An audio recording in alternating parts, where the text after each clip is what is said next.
Everybody had a great weekend. It sure was a fun one here in Lawrence with Dan Courtwright. I am Sean Kellerman. Thanks for joining us. We're at our brand new studio down here on Mass Street. There's going to be even more in these shots here very shortly, but we are excited to introduce pretty much to everybody this studio, and hopefully as you're walking down Mass Street, you give a peep in because we want to say hey to you, and certainly we're excited about what this thing has become. A lot of people behind the scenes have done a lot of work, and yeah, we're just excited to be a part of Kansas Nation. Go to kansasnation.com for all KU coverage. We've got videos, we've got news articles, highlights, press conferences, whatever you want to see, kansasnation.com. Dan, I'm going to give the rundown of our show today, but a fun weekend in Lawrence off the jump with KU football starting 1-0. Yeah, it was a great weekend off the jump. I mean, look, we did our first show Friday out of Hy-Vee. Shout out to Hy-Vee and all those guys for letting us go out there, do our first show, let us get this studio still,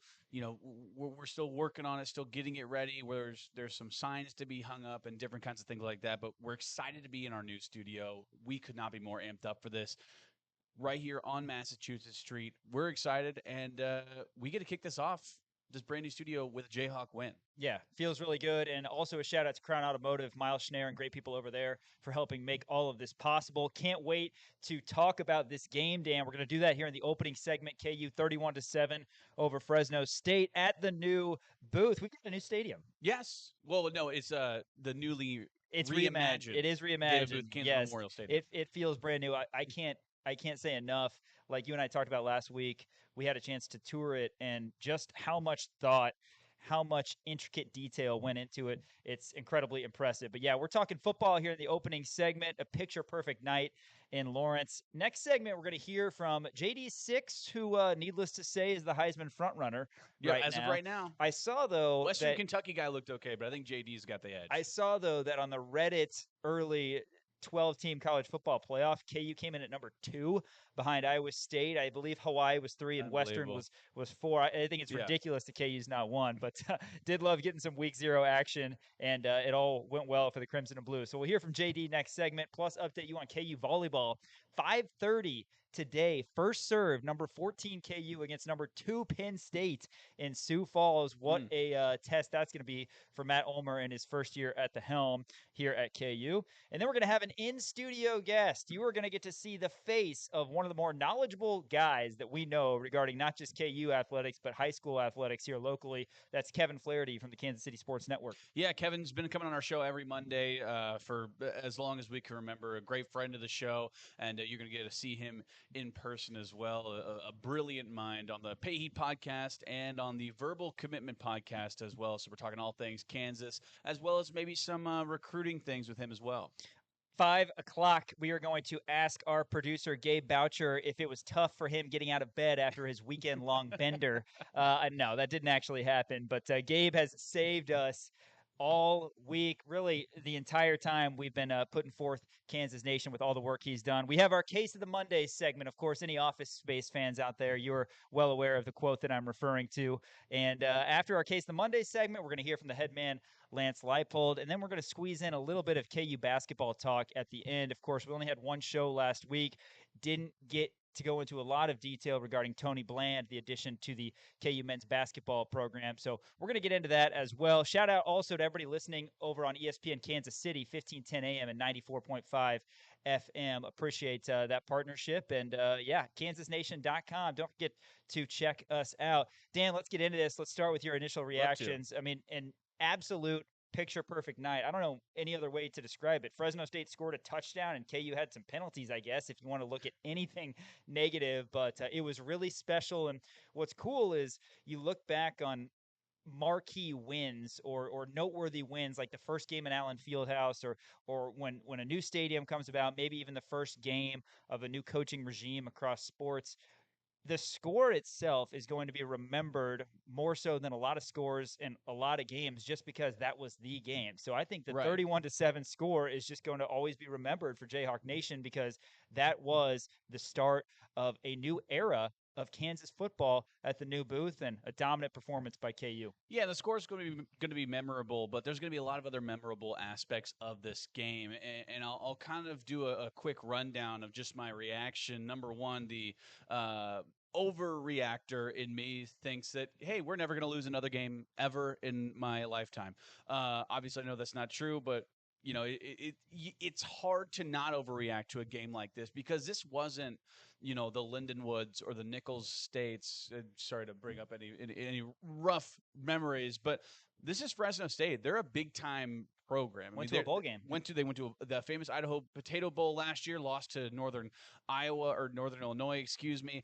This is not, they're not Power Four, but they're still a big time FBS program. This isn't some FCS school, and Kansas just completely dog walked them. And I have a couple of things that I want to get into, but Jalon Daniels, that is what we have kept on talking about in the offseason this entire time. Is that was vintage JD. That might have been the best game that he's ever played. Even though he only had about 140 yards, you look comparatively, right? Comparatively to, like, let's say the way Avery Johnson played over in Dublin. Avery Johnson had 247 yards. He over 100 yards more than Jalon Daniels. But Jalon Daniels was the much better quarterback over this past weekend. And just looking at that, looking at him going 18 of 20, 90% completion rate, distributing the ball to 10 different receivers. It's unbelievable what Jalon Daniels was able to do. He looked so calm and collected in that pocket. I thought the offensive line looked great, except for a couple of times where I thought it was a little bit of iffy, a couple of penalties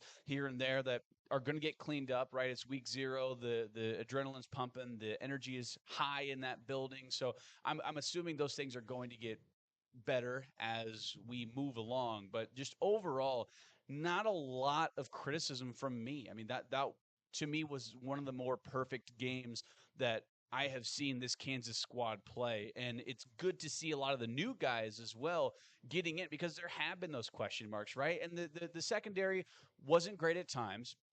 Right, but they still were able to do some really good things. Lyric Rawls had that interception. Devin Dye got an interception, a program guy in Devin Dye. So that was exciting to see him be able to get out there and make an impact on that field. But overall, just watching everybody click together the way that we've been wanting to, right? Because those question marks were there at the beginning of the spring and in this offseason.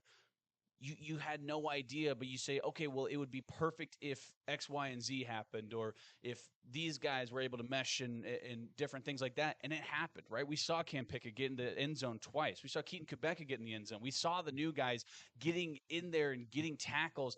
It was a fantastic game and a fantastic way to open up the new booth. Well, you mentioned a few things I want to touch on. Obviously, the length and athleticism defensively for some of these guys is something that we haven't seen. I'm speaking specifically at the linebacker position, and excited to see them as they continue to face even higher level competition, the Mizzou game and on.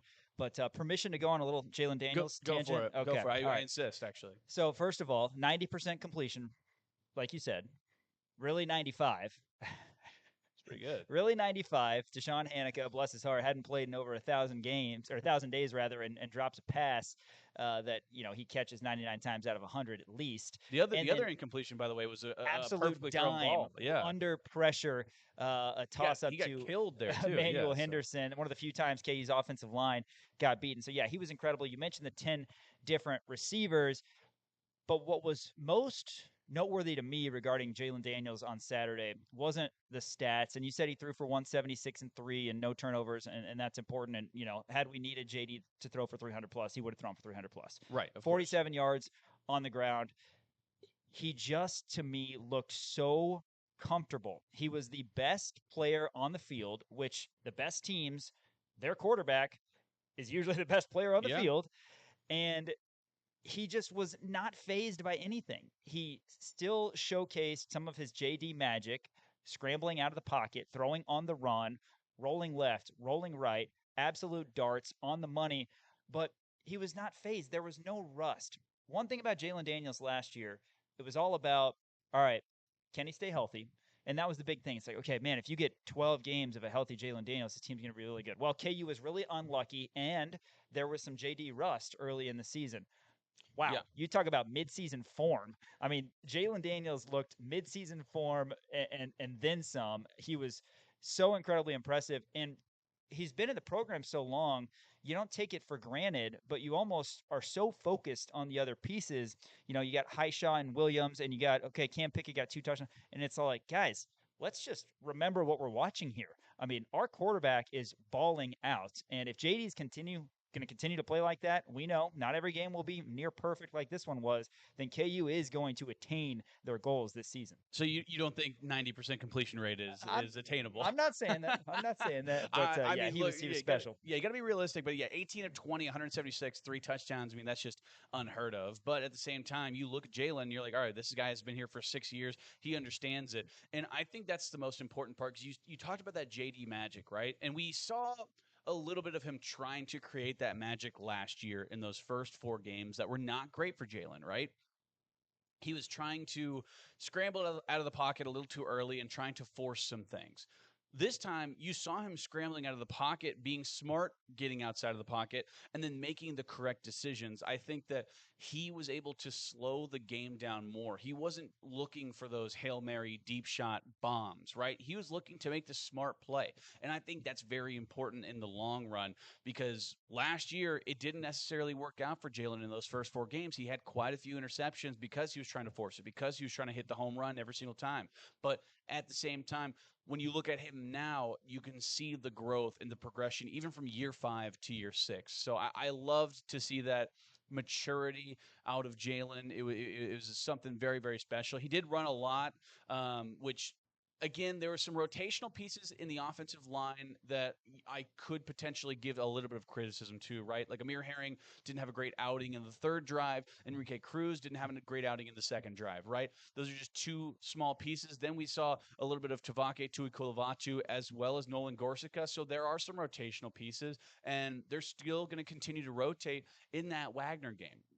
So these things haven't been figured out yet, and it's not time to panic and say, oh, well, Enrique Cruz had a really bad 2nd drive, so he's done for. No, that's not necessarily true. He still needs to learn the offense and continue to build his confidence out there on the field. So I think all of that, whatever criticism I will have right now, I'm confident that it will be pushed off to the side for later. So I was a big fan of that. Looking at the defensive side of the ball, I thought the defense did not look great at first. You saw EJ Warner getting out of those 3 and outs. Yeah, they were a little sped up, which that's something we anticipated. I think I remember saying that potentially on Friday or even the week before on our old show, talking about how, hey, look, if Kansas gets off to a bad start in the first quarter, first half of the game, that's going to be okay, because everybody's amped up. All of the adrenaline is through the roof. You're in a brand new stadium. It's packed to the gills. It's on national TV. You've been waiting to play football in Lawrence for the last 2 years. Of course, people are going to be sped up. And I really quickly want to chime in there.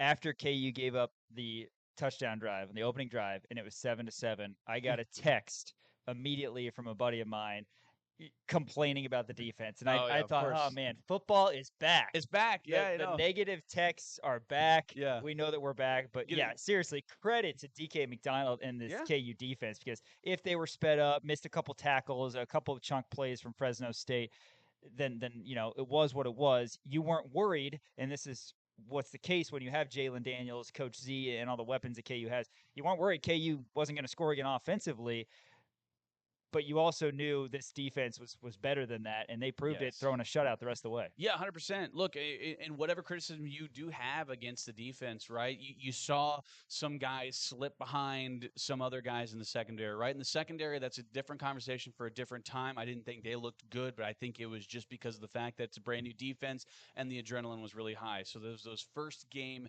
jitters. But at the same time, like you said, they only held them to 7. Right, they allowed that early touchdown when it was tied up, and then after that they pitched a shutout. So I think that there were some things that went wrong for the defense, but they were able to battle through those conditions and essentially just shut down Fresno State's offense the entire time. They had 2 interceptions. EJ Warner, I thought, did not look good, and it's not because he's not a good quarterback. He is a good quarterback. I think that the Kansas defense really shined. I mean, you saw those 2 interceptions. You saw the forced fumble that Keenan Caldwell was able to pick up. You saw sack after sack. I mean, Leroy Harris got in there with a sack. By the way, shout out to Leroy Harris, the surprise of fall camp. My goodness. That guy came out of essentially nowhere. I think we talked about him when he initially committed to Kansas and said, yeah, but there's a lot of depth in that line and in that defensive end room. All of a sudden, Dean Miller gets injured. Who's the next guy up? It's Leroy Harris, and Leroy Harris goes out there and makes an absolute statement. So you love to see that out of a guy who's coming from a small school like Chattanooga, coming to Kansas and making an impact in the Power Four. So I thought the defense needs a little bit of improvement, but I liked the way that they played throughout the game. It was great being up in the booth with Brian and DL. And DL, is so good at. We talked about this before. While all of us are watching the ball, he's watching everything else. Right. And on that particular play, the one where Leroy got his sack, DL said, "Hey, I happen to be keying in on Leroy on that because he knew he was going to get him at some point. Oh, wow, So yeah. he had his binoculars on Leroy Harris, and he was able to make that play. That was one of 3 sacks for KU, plus 3 in the turnover margin. It's probably been too long of a segment before we mentioned that, but obviously JD took great care of the ball. And in general, Kansas was just better in pretty much every facet. You mentioned the Rawls athletic play. Devin Dye, not a guy that we've talked about a lot, honestly. Yeah. We've talked a lot about the young guys in the secondary. We've talked a lot about the newcomers in the secondary. But Devin Dye with the first takeaway of the game. Keenan Caldwell, I talked about him Yes. last Hey, week. he was my dark I horse. said he's a guy who might be the 5th or 6th name you say. Talking about interior defensive linemen, he immediately came in and had an impact. Plus, he Right. had a fumble recovery, and Kamara and Lathan, Dan, on that side, they were special. I mean, they are just built a little bit differently than some of the guys KU's had in the past at the linebacker spot. Yeah, that's one of the biggest things that I took away was Bengali Kamara was really impressive, and that's one of those guys where you kind of had a lot of confidence in him going in with all the question marks. You kind of almost kind of like with Jalon in the offense, you go, yeah, but we have Jalon. I want to focus on these other guys to see what they're up to. With Bengali, he got meaningful playing time at Pitt and meaningful playing time at South Carolina in the SEC. So we know this guy is a really good linebacker who was the first guy to commit to Kansas out of the transfer portal. He committed back in December. So seeing Bengali Kamara actually out there making those plays is really impressive because that linebacker room, there still were a lot of question marks to be had, but you feel confident with Bengali Kamara as well as Trey Lathan, supposedly Joe Sip. He's been a little injured. I believe Lance said today that he's going to be out for next week as well. Hopefully we get Joe Sip back for the Mizzou game. But got a couple more things that I want to get to in this game. Like I said, Leroy Harris was fantastic. I wanted to talk about the offense and the way that Coach Jim Zebrowski called that game because I think he called an excellent game. We were seeing formations out there. We were seeing 12 personnel, 13 personnel one time with 3 tight ends. We saw 21 personnel with 2 running backs out there at the same time. Watching JD run the option, by the way, you know how I feel about this. Yeah. It's a thing of He's as beauty. good as he gets. Jalon in the option is like a Monet picture. It is one of the more beautiful things I've ever seen in my entire life. So watching that as well as moving around the offense, all of the pre-snap motions that you were able to see, right? It gave me shades of Andy Kotelnicki, right? And I'm not going to say that Jim Zebrowski is the same as Andy Kotelnicki. I think they have different styles of offense, but the pre-snap movement, the pre-snap motions that Jim Zebrowski has was Kotelnicki-esque, which I think was a beautiful thing because that's something that we didn't really get to see a whole heck of a lot of last year in the Jeff Grimes offense. Not to hate on Jeff Grimes too terribly much. I know he was getting a lot of hate on Twitter. I saw it a lot. I think I don't know. I'm of the way of thinking that just Jalon Daniels was not good in the Jeff Grimes offense. I think the Jeff Grimes offense is good when you have the correct quarterback. I think Jalon thrives in more of a Jim Zebrowski style of offense. But you were seeing some fun stuff, right? You were seeing some RPO stuff. You saw Cam Pickett get 2 touchdowns out of the backfield. You saw a jet sweep with Emmanuel Henderson, which shows me that you're going to be able to utilize these guys in different ways than any of us thought were going to be possible. Yeah, absolutely. It was fun to watch, and you know that there's a lot more in that bag of tricks for Coach C as well in KU's offense, not having to show everything and not going to have to show everything against Wagner on Friday either. But it was fun seeing those guys go out. It's just so much fun cheering for a team and an offense that you have a ton of confidence in. It's just like, okay, even if the other team scores, we're probably going to go score, and JD, of course, is the one who spearheads all that. JD and the KU offensive line, they earned Big 12 Player of the Week honors. That was announced a little bit earlier today. I got a number on Bryce Foster that I'll give you after the break as well. KU over Fresno State in week 0, 31-7.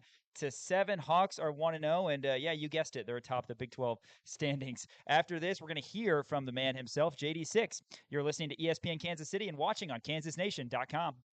Are you a parent, guardian, or caregiver of an adult with autism? The Autism Resource Center of Kansas City is here to provide support, offering pre-vocational training for adults 18 and older with ASD. The Autism Resource Center is currently enrolling for their fall session because building skills for successful employment empowers a life of greater independence. Go to aarckc.org to enroll your loved one or to learn how you can support their mission. That's aarckc.org. Jayhawk fans, for the latest news and information on your Kansas Jayhawks, there's not a better place to go than the all-new KansasNation.com. Interviews, news conferences, feature articles, daily and weekly shows, podcasts. It's all at KansasNation.com. Daily and weekly shows with an all-star lineup including Sean Kellerman, Daniel Courtwright, Ryan Haney, Brandon McAnderson, Chris Harris, Greg Gurley, Nick Schaefer, Nate Buchanan, Pat Strathman, and many more. KansasNation.com. I'm in the waiting room of the Family Therapy Clinic with Brad McGee from LBA Home Services. Brad, family therapy? Look around. Notice anything? A lot of awkward-looking people with blank stares. Exactly. Okay, can we go? So many families with problems just can't agree on the important stuff. Got it. Should we leave? Ever seen a family that's perfect? I guess not. I know. There's only one I know of, LBA's Perfect Service Family. Here we go. We agree on everything. We all believe in scheduled maintenance on your heating and cooling system. Okay. We agree it should be easy to arrange and affordable. Naturally. And that families come first when there's a problem. When you put it like that, LBA's Perfect Service Family might be the only family in town that gets along. With LBA's Perfect Service Family, we put the fun in dysfunctional. One simple idea, one name to remember. LBAservices.com. Preps KC is the ultimate high school football coverage in the Kansas City area. The best articles, podcasts, live scores, stats, video highlights. Log on to PrepsKC.com or the Preps KC app. This year, we are thrilled to have our 2-hour weekly radio show, Preps KC's Football, Friday night, and each Friday from 4 to 6 p.m. on ESPN Kansas City 94.5 and 1510 a.m. It's the most comprehensive high school football radio show in the Midwest. So remember, Fridays from 4 to 6 p.m. on ESPN Kansas City 94.5 and 1510 a.m. Give your summer a spark with Reno's Power Sports. Make a splash with a brand new Sea-Doo personal watercraft built for speed, style, and serious fun on the water. But hurry, these hot summer rides are going fast, and when they're gone, they're gone. Stop by Reno's Power Sports at 13611 Holmes Road, Kansas City, Missouri, or call 816-942-8900. 816-942-8900. Shop online anytime at renoskc.com. Reno's Power Sports. Let's ride. Get paid more for your tech. Paymore offers cash on the spot for a wide range of devices, including phones, tablets, laptops, video games, cameras, drones, and much more. Paymore accepts new, used, and broken devices, and Paymore offers on-the-spot data wiping. Keep your sensitive information secure. Paymore now has 3 locations, 135th in Antioch, 1415 Douglas and Lee Summit, and on the corner of Westport Road and Southwest Trafficway. Paymore, the smart place to sell electronics. Don't miss the Garmin Kansas City Marathon on Saturday, October 18th. This is Kansas City's largest and most exciting race, and it features a course that runs past Casey's favorite local landmarks and finishes in front of the Nelson Atkins Museum of Art. The Garmin Casey Marathon has distance options for all fitness levels with a 5K, 10K, half marathon, and full marathon. And you won't want to miss the Finish Line Festival presented by T-Mobile with free barbecue, free beer, and live music after the race. It's the Garmin Kansas City Marathon on Saturday, October 18th. Register today at kcmarathon.org.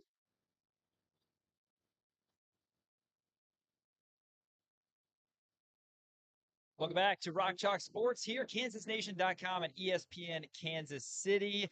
Couple quick updates. We're going to hear from Jalon Daniels, but wanted to shout out the offensive line. I mentioned Big 12 offensive line of the week. Yeah, we understand that there were only a few Big 12 teams in action, but JD was the best player out there. Of course, Iowa State over K-State in Dublin, 24-21. Needless to say, we've got something on them in our Case of the Monday segment here in a little bit. But KU center Bryce Foster, another guy who's going to be playing on Sundays very soon. How about these numbers? 24 pass block snaps, 0 pressures allowed, not surprising. 75.7 pass block grade on Pro Football Focus. He is a special talent as well. Before JD, we got to update you on KU volleyball. They've got a massive match coming up tonight, but they started their season 1-0.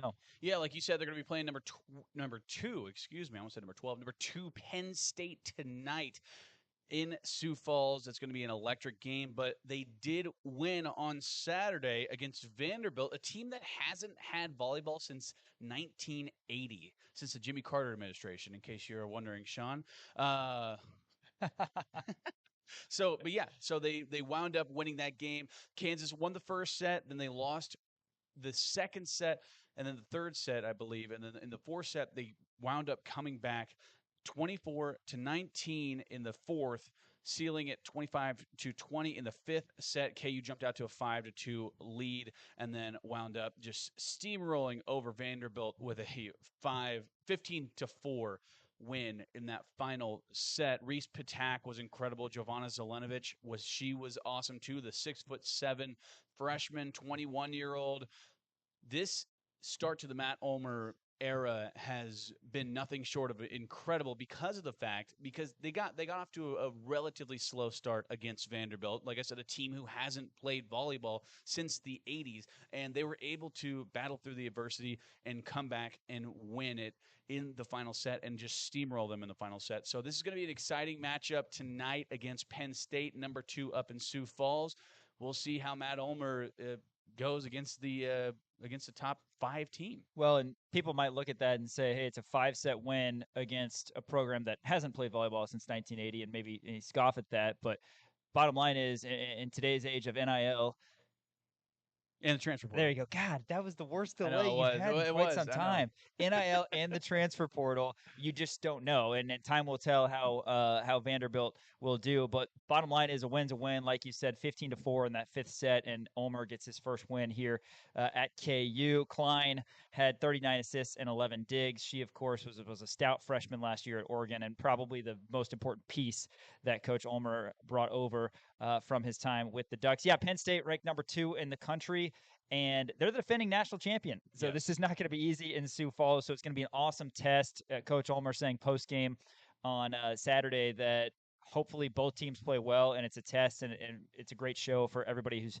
tuning in. Penn State swept number 12 Creighton. So, yeah, I don't think that they lost a step or two. They've got a Florida transfer, Kennedy Martin, who had 14 kills in her Nittany Lion debut. This is going to be the third time in series history that the programs are going up against each other. Penn State leads it 2-0. But hey, number 2, number 14, that's going to be hard to argue with. You can follow it on Twitter at KU Volleyball. So check that out. But obviously, it gets underway at 5:30. So before we sign off here, we will let you know how that first set is going in particular. Jalon Daniels, unbelievable in week 0 against Fresno State. KU wins 31-7. Let's hear from KU's star quarterback. For you, knowing that it was your final fall camp in college, is there a little bit more urgency on your part? I wouldn't say urgency. I think it's just more about being grateful, being able to take in every single day, and being able to realize that my first start in the booth is now over with, and I probably won't get the chance to be able to have another first college game for the University of Kansas again. So I took all of that in. Like I said earlier, I was standing out there, being able to look around in the crowd, and when I was able to, and just taking every single moment in. Jalon, after some of the early season struggles last year as a team that you guys had to persevere through, is this win just a commanding win? Leave no doubt what you guys, everything you could hope for? Yeah, I think with our team now, we like to stay where our feet are. We like to learn from mistakes that were made in the past, but also be able to try to build for the present. So, I think that, there's a lot of things that happened last year, but we have a whole entire new team. There's 40 guys that are new on the team. So there's a lot of people who don't know about what happened last year. And for me, being the leader on the team, it's about being able to make sure that we're able to no longer put ourselves in those situations. Jalon, did you have any feeling at the beginning of the game that you're going to have a game like that? Only a couple of incompletions, virtually a perfect game. When did you start feeling like you're getting in your groove? To be honest, I just, like feeling in the moment of the crowd. I kind of just was playing it play by play. You know, first of all, I didn't even know the completion percentage till after the game when the guys were telling me. So I was kind of just sitting there like, you know, as long as I can continue to keep completing passes, putting our guys in situations to be able to go downfield, be able to score, be able to get down the field, be able to move the sticks, then I think I'm doing something right, and we have to continue to keep doing that. You found Cam twice in the end zone. I mean, just talk about his progression since he's gotten here. Yeah, I mean, you know, he's come in and been eager to be able to learn our system, be able to, you know, get on the field. And I think when, you know, you put the ball in a playmaker's hands, they're going to go out there and make plays. So Cam is that playmaker that we're talking about. And also Keaton as well. He got his first touchdown too. I mean, to talk about a program guy like that finally getting on the field and showing what he's made of. Yeah, I mean, you know, he was recruited by Coach Leipold. You know, he got the chance to be able to come here and be able to learn under the whole entire Coach Leipold thing. And you know, he stayed down for the come up. You know, he's continued to stay patient, continue to stay resilient no matter what's going on in his career within inside of these walls. He continued to keep going out there and try to be able to go out there and improve every single day. And to be able to have his first catch, his first touchdown of his college career means a lot to me because he got the chance to be able to receive it from me. Jalon, this is your first time technically in an offense run by Coach Z. I mean, just talk about how good that felt because you guys have that special connection. I mean, this is the first time that you're in this offense. Just talk about that connection you have with Coach Z. And it's been great. It's been my quarterback coach for the past 5 years. So, you know, like I continue to say, he knows what I do best, and he knows what things that I need to be able to become better at. So, you know, I think he does his best to be able to put our offense in a position to be able to go out there and execute and score.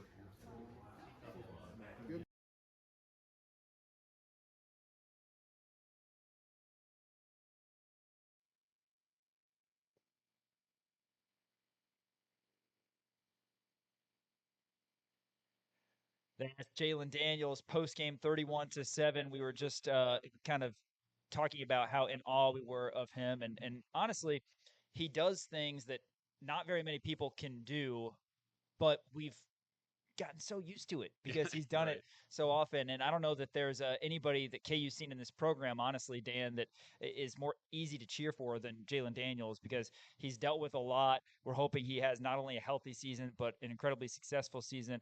But that was what was most noteworthy to me. I mean, he hasn't played in a game since November. August 23rd, he comes out. He's got completely new weapons. I mean, yeah, they're weapons that we're really happy with and are going to have great seasons, but they're new to him. Yeah, he had spring camp, fall camp, game action. It did not matter. He was totally in control. No rust week 0. Yeah, and I think that was something that we talked about a lot about last offseason was, hey, if JD can stay healthy, right? If JD can stay healthy. Well, we saw JD healthy last year. First 4 games weren't exceptional, but at the same time, you look farther down the line, he was the only quarterback of the only team to be able to beat 3 ranked opponents back-to-back weeks while still being unranked. The stuff that JD was doing at the end of the season last year was nothing short of amazing. Those first 4 games kind of skew it towards, oh, well, he didn't have a great season. You look at those last 8, he was incredible. So I don't want to hear that out of anybody that Jalon Daniels had an off year last year. He had an off couple of games last year. And now with Jalon Daniels, and again, I hate saying this, but if Jalon Daniels is able to stay healthy, I don't think a 90% completion rate is attainable, but at the same time, he's looking better than ever, which is a really high bar. So I'm really excited to see JD, especially with these new weapons that he has. I mean, Cam Pickett looked really good. I thought Keaton Quebeca looked really good. I'm excited to see Emmanuel Henderson be able to break loose and just have an incredible game because I think that's coming relatively soon. Hopefully it happens against Mizzou.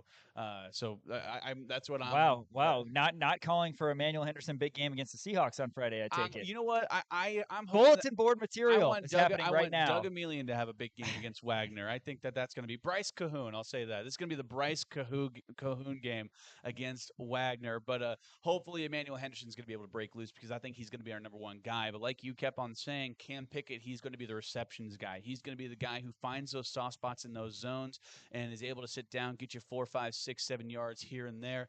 Emmanuel Henderson could be the deep threat. Levi Wentz, I thought, looked good too. So with all these new weapons, I thought JD looked fantastic. Able to get to 10 receivers. That's not talked about enough. 10 receivers, 18 of 20. Incredible stuff from JD on Saturday. Yeah, and we know, like we talked about last segment, Coach Zabrowski, we have not seen very much of KU's offense, but what we did see was really impressive. Hey, after this on Rock Chalk Sports, we're going to be bringing on Kevin Flaherty in studio from the Kansas City Sports Network.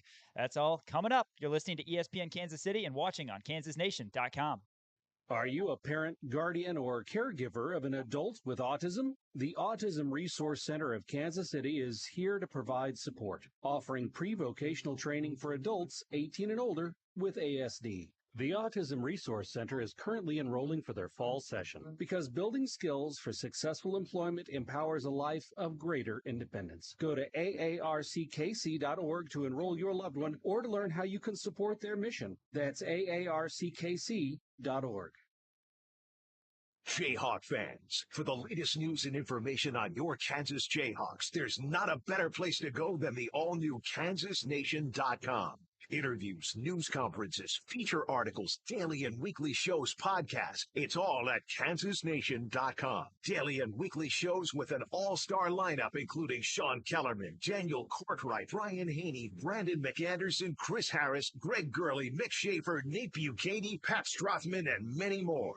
KansasNation.com. I'm in the waiting room of the Family Therapy Clinic with Brad McGee from LBA Home Services. Brad, family therapy? Look around. Notice anything? A lot of awkward-looking people with blank stares. Exactly. Okay, can we go? So many families with problems just can't agree on the important stuff. Got it. Should we leave? Ever seen a family that's perfect? I guess not. There's only one I know of, LBA's Perfect Service Family. Here we go. We agree on everything. We all believe in scheduled maintenance on your heating and cooling system. Okay. We agree it should be easy to arrange and affordable. Naturally. And that families come first when there's a problem. When you put it like that, LBA's Perfect Service Family might be the only family in town that gets along. With LBA's Perfect Service Family, we put the fun in dysfunctional. One simple idea, one name to remember. LBAservices.com. Preps KC is the ultimate high school football coverage in the Kansas City area. The best articles, podcasts, live scores, stats, video highlights. Log on to PrepsKC.com or the Preps KC app. This year, we are thrilled to have our 2-hour weekly radio show, Preps KC's Football Friday Night, airing each Friday from 4 to 6 p.m. on ESPN Kansas City 94.5 and 1510 a.m. It's the most comprehensive high school football radio show in the Midwest. So remember, Fridays from 4 to 6 p.m. on ESPN Kansas City 94.5 and 1510 a.m. Give your summer a spark with Reno's Power Sports. Make a splash with a brand new Sea-Doo personal watercraft built for speed, style, and serious fun on the water. Hurry, these hot summer rides are going fast, and when they're gone, they're gone. Stop by Reno's Power Sports at 13611 Holmes Road, Kansas City, Missouri, or call 816-942-8900. 816-942-8900. Shop online anytime at renoskc.com. Reno's Power Sports. Let's ride. Get paid more for your tech. Paymore offers cash on the spot for a wide range of devices, including phones, tablets, laptops, video games, cameras, drones, and much more. Paymore accepts new, used, and broken devices, and Paymore offers on-the-spot data wiping. Keep your sensitive information secure. Paymore now has 3 locations, 135th in Antioch, 1415 Douglas and Lee Summit, and on the corner of Westport Road and Southwest Traffic Way. Paymore, the smart place to sell electronics. Don't miss the Garmin Kansas City Marathon on Saturday, October 18th. This is Kansas City's largest and most exciting race, and it features a course that runs past KC's favorite local landmarks and finishes in front of the Nelson Atkins Museum of Art. The Garmin KC Marathon has distance options for all fitness levels with a 5K, 10K, half marathon, and full marathon. And you won't want to miss the Finish Line Festival presented by T-Mobile with free barbecue, free beer, and live music after the race. It's the Garmin Kansas City Marathon on Saturday, October 18th. Register today at kcmarathon.org. Sean Kellerman, Dan Courtwright back with you here. The new Kansas Nation studio on Mass Street. Really excited to get this officially going. Thanks for watching on KansasNation.com, or if you're listening on ESPN Kansas City, 1510 AM, 94.5 FM.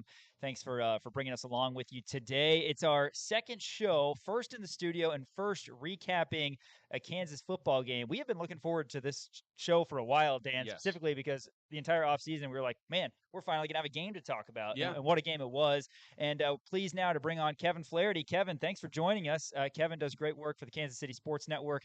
He hosts the Pay Heed podcast and the Verbal Commitment podcast. It's been a while, man. How are you? And what did you think of Saturday? Because obviously we're still on cloud 9. Yeah, first of all, I had to be here in studio when it was the first show in studio. I mean, you guys built this thing up like it was going to be a premiere. There was going to be a red carpet and everything. Is that not out there yet? Did limo not pick you up? I missed the red carpet out there, but otherwise it's fantastic in here, and really look forward to being here. But no, Saturday was great, guys. I mean, I think when you looked at not just the product on the field, which I don't know about you, I didn't see Kansas winning that game by 24 points. Certainly the betting line didn't see Kansas winning by 24 points. But in addition to that, just the experience that everybody had going through the new booth. I mean, the complaints that you heard were so minor, just sort of like, hey, I would like to have an additional beer choice or, something like that.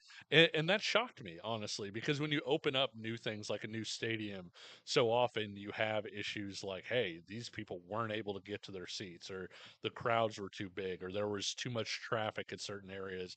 And we didn't really hear any of those issues. And you guys saw 15 minutes to go before the game. And to me, I think Kansas is kind of a late arriving fan base in general for football games. Well, they're still outside, I think. Yeah, for sure. But in this case in particular, they had that thing filled up with 15 minutes to go.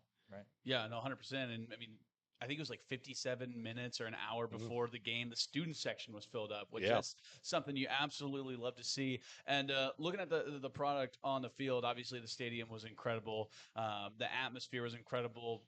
The only thing, like you said, was like, hey, I want like one more beer choice, or like, oh, the escalator was down for 15 minutes. It's like, come on, it's the first escalator in Lawrence. Give the guys a break. You know what I mean? But looking at the product on the field, Jalon Daniels, 18 of 20, 176 yards, 3 touchdowns, virtually a perfect game for JD, vintage stuff. Now, I'm not going to ask you if 90% is attainable, but do you think JD can keep this up? Yeah, I think first of all, though, the comedian Mitch Hedberg once said, "An escalator can never be broken; it can only become stairs." Right, that's true. That's true. So the escalator being down, not sure how much of an issue that was, but I do think that some version of that is attainable. And the reason I say that is he's in an offense that's built for him. It's built around his strengths, and that's not to say that every single part of the Kansas offense is, but the stuff that Jim Zebrowski is calling is. He's calling the stuff that when we had a chance to talk to Jalon earlier today, it wasn't just stuff he's good at, but stuff that he wants to run. And so it really is catered to his skill set. And you get the feeling from talking to Jim Zebrowski, if it were Isaiah Marshall, it would be catered specifically sort of to what Isaiah likes to run. If for whatever reason David McComb got in, obviously Cole Ballard, it would be a little more catered to what they're good at and what they like to run. And so I do think a semblance of that is attainable. Like you said, not 90%. Like that would that would be outrageous. And the 90% he had, one of the incompletions was a drop. Yeah. And the other one was the blitz got to him so quickly that he put the ball up where only Emmanuel Henderson could get to it on a deep ball, and Henderson couldn't quite track it. It would have been a tough catch anyway, but he put both of those right kind of where he was supposed to put them too. And so I think when you look at the quarterback run game, all the things that he can bring in there, and then what they're calling from a passing standpoint, I do think that it could be a season-long showing like that for Jalon Daniels. Being joined now by Kevin Flaherty, Kansas City Sports Network. Check him out on Twitter at KFlaherty, KCSN. Let's continue with JD just because I'm still kind of in awe. The beginning parts of this game, you're thinking, okay, well, who's going to catch the first pass? Who's getting the first touchdown? What's this guy look like in real time? We didn't see him last year, that sort of thing. JD last year, and granted, something that people probably don't want to talk about because they didn't think this would be the case. UNLV and Illinois last year were good teams and better than people thought they were going to be. And that's part of the reason. And you kind of throw away the Lindenwood game, but the comfort level that I saw out of JD, the lack of rust in this game against a program, at least, that went to a bowl game last year, I don't remember seeing that in August or even September of last year. And you have to think, since he got a full 12 games under his belt, that played a part. But it was JD in midseason form. Yeah, I thought it was JD versus Kansas State. And I know that's a game that ended up in a way that people didn't want to end up. And, Jalon made a mistake at the end of that game, but Kansas, quite frankly, wouldn't have been leading without him playing as well as he did in that game, avoiding the pass rush the way he did in that game. And some of the throws that he made, I was talking to some K-State people at halftime, and they're like, I can't believe he pulled that off. And so I think there was some of that. I told people from an elusiveness standpoint and an agility standpoint, I felt he played a little bit thicker last year. It was as elusive and fluid as an athlete, I think, as I've seen Jalon since Illinois, maybe 2 years ago. When you saw him just absolutely cross up Tershawn Norton, basketball style and make a great pass. And so, yeah, I think this is the best version of JD that we've seen in quite some time. And especially to your point, the best version of JD we've seen early in the season in quite some time. And I wanted to ask you about, because obviously JD is good in scrambling as well as on the outside, but I wanted to ask you about the offensive line in general, because we saw some rotational pieces, right? We saw Enrique Cruz and Nolan Gorsuch kind of rotating around, as well as Amir Herring and Tavake Tuikolovantu. What did you see out of the offensive line that you liked, and what did you see that you might be disliked? Yeah, I mean, you saw the flashes you want to see, and obviously being a week 0 game, being your first game, you're going to see some stuff that doesn't look right. That always happens, and it really happens with offensive linemen because they haven't had time to build that cohesiveness, and so they aren't going to look like they're in midseason form. You'd like to see the penalties come down, obviously, some of those mistakes a little bit, but at the same time, I think when you look in the second half, and Kansas really was kind of taking some of the creative stuff out and just saying, hey, here are our running backs, go tackle them. Right. Yeah. I thought the offensive line played really well, and I think they did a good job of picking up some of the blitzes and stuff like that. The pressure that Jalon was feeling was more because they were sending more guys than KU had in to block, as opposed to anybody having any sort of egregious mistake for the most part. And so I thought the offensive line played fairly well. I thought the blocking, though, was exceptional at wide receiver and tight end. I thought those two positions were incredible Odin from a blocking standpoint. Perimeter blocking was fantastic. Yeah, and Carson Brune caved in like the whole side of the line on Le'Shawn Williams' touchdown run, and Leighton Cure had the kick out block on that play, and so they were really good. Yeah, hey, you made me a Carson Brune believer. I remember back in the spring you mentioned him. I'm like, all right, Flaherty's onto something, and Coach Leipold saying today, and we're going to hear that tomorrow on Rock Chalk Sports, that he's going to be a really good player in the future, and I think it's going to be more coming up sooner than people think.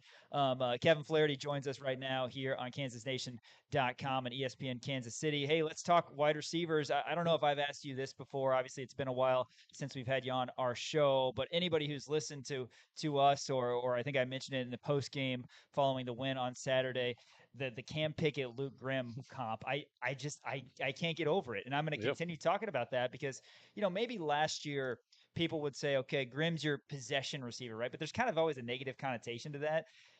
And Luke Grimm proved that he wasn't just a short yardage guy, because he could beat you with the deep ball as well. But, it's easy to say, okay, maybe just from a standing height standpoint, Grimm's your possession guy. He's a guarantee catch guy, just like Pickett has claimed to be and showed on Saturday. And then somebody like LJ or Quentin Skinner's got more hype. They're going to be got more height rather. They're going to be more of a downfield threat. And maybe that will be the case with somebody like Emmanuel Henderson. But Pickett, I think, has a great chance to be that safety net that Luke Grimm was for JD. Yeah, and I think he may be even more explosive as a run after catch guy. He becomes a running back as soon as the ball's in his hands. And I thought Luke Grimm was a little bit underrated in terms of his ability to get down the field, but also he was the guy getting those carries on like the little end arounds and reverses that they were getting, showed an ability to get to the edge. But I really do think Cam Pickett has a chance to have a really big year, sort of working in those underneath zones, the intermediate stuff, because Emmanuel Henderson is going to take the top off the defense. Levi Wentz is going to be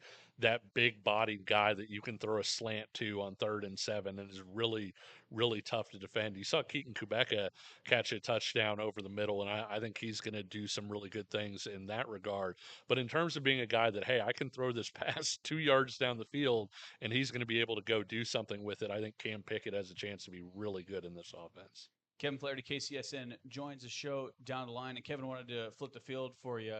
Look at the defense. We saw DK McDonald's defense out there for the first time. We got to see what kind of defensive fronts and the way that the secondary was going to be lining up. What were some things that you kind of pulled away? Because we saw quite a few different things, right? I think there's one time where we saw 6 guys on the line, and I think one of them went off into coverage. But just what did you think about Coach DK's game plan in general? Yeah, I loved all offseason DK McDonald saying, oh, we're going to simplify. We're going to simplify.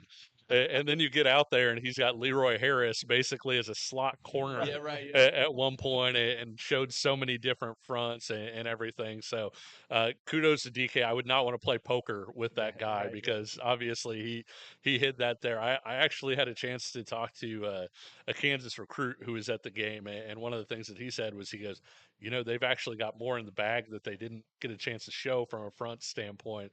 And so when you look at all of that, that was the thing that interested me the most. Was you knew his background as a 3-3-5 guy. You knew the NFL background, where in the NFL you show so many different looks to try and confuse quarterbacks, because quarterbacks at that level are so good. And they have position subs a lot in the NFL in terms of, hey, it's third down, let's bring in a guy who we specifically pay to rush the passer. That is his role in life, is to get after the quarterback. And I think we saw a lot of that. And I'm interested to see how the defense continues to grow from that point. I think the defensive team speed looked outstanding. This looked like maybe the fastest defense. And Lance Leipold said earlier today, hey, I don't want to get into the comparison game, but I think it was pretty apparent that, especially at the second level, this is a team that runs maybe better than some recent KU versions. Yeah, no, 100%. And I just looking at the defense, right? I really liked what we saw. I mean, with 2 interceptions, a couple of big time sacks from Leroy Harris, even with Dean Miller out and Joe Sip out. I mean, those are some big names that we thought we were going to see out there, and the other guys were able to step up. But looking at it, obviously, first game jitters. This is what I kind of maybe blame is, okay, new stadium, right? Everyone's adrenaline is super high. I didn't think the secondary looked very good in the first half. Did you have any kind of concerns with the defense? I thought that they settled in pretty well, but I 100% agree. I do think it took them a while to kind of get into the game a little bit. And I think some of that could be, some of the guys at safety working in that. I like Lyric Rawls a lot as like a box guy. He was playing quite a bit of center field early on, and it's a different kind of reaction. And so I'm not blaming Lyric Rawls. I'm just using that as an example of, I think he got into the game as it progressed, and he was playing a lot better in that third and fourth quarter. I'll be honest, though. I mean, I don't want to speak for you guys, but I'll probably ask, when they went right down the field for that first touchdown, I was like, okay, we're in for a shootout. I mean, what were your guys' thoughts? Yeah, I think so. I mean, I think the adrenaline definitely played a part, because they had what was like a 3rd and 12 broken play or something when DJ Warner was able to dump it off in the flat, and they got 39 yards, I think. And out of Bengali Kamara's hands. Bengali Kamara had him wrapped up. Exactly. But I want to go back to what you were talking about with the second level of the defense. That's an area that, for the better part of 10 years, Kansas was, bottom 2 in the Big 12 in linebacking, talent, ability to close gaps, ability to tackle. And now they've, like most position groups on this team in the Leipold era, consistently gotten better. And now we've got dudes. We've got real guys. You talk about, we didn't see Joe Sip Jr. We expect he will be a contributor when he eventually gets out there. But Bengali Kamara and Trey Lathan, specifically Lathan, ends up leading the team with 8 tackles. But and again, I say we don't want to get too excited. We do want to get too excited. We are too excited. But this was a team that went to a bowl game, a program that went to a bowl game, I should say. And after that first drive, the defense locked in, and Kamara, Lathan, and company showed that they're real athletes out there. Yeah, I agree. It's kind of funny. Pro Football Focus one year really dinged Ben Heaney because he led the nation in missed tackles. And it was like, if you watch KU, the reason he's missing tackles is he's trying to play like A gap to C gap.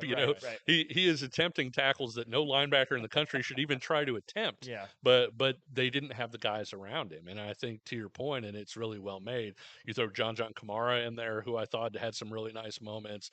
Kansas is way more athletic sideline to sideline at that position, and they can trust in each other. It's not something where Trey Lathan says, oh, I have to make this play in this gap because that guy's not going to be there.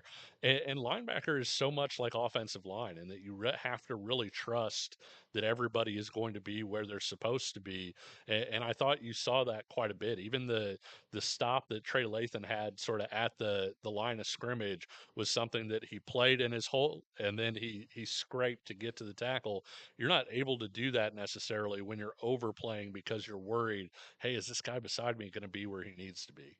Kevin Flaherty, KCSN, joins the show down the line. Wanted to talk about special teams with you because we saw 2 brand new faces for Kansas, and special teams, it's been kind of an issue in the past, but Finn Lappin pinned him within the 5-yard line, had one of the most perfect punts I think I've ever seen.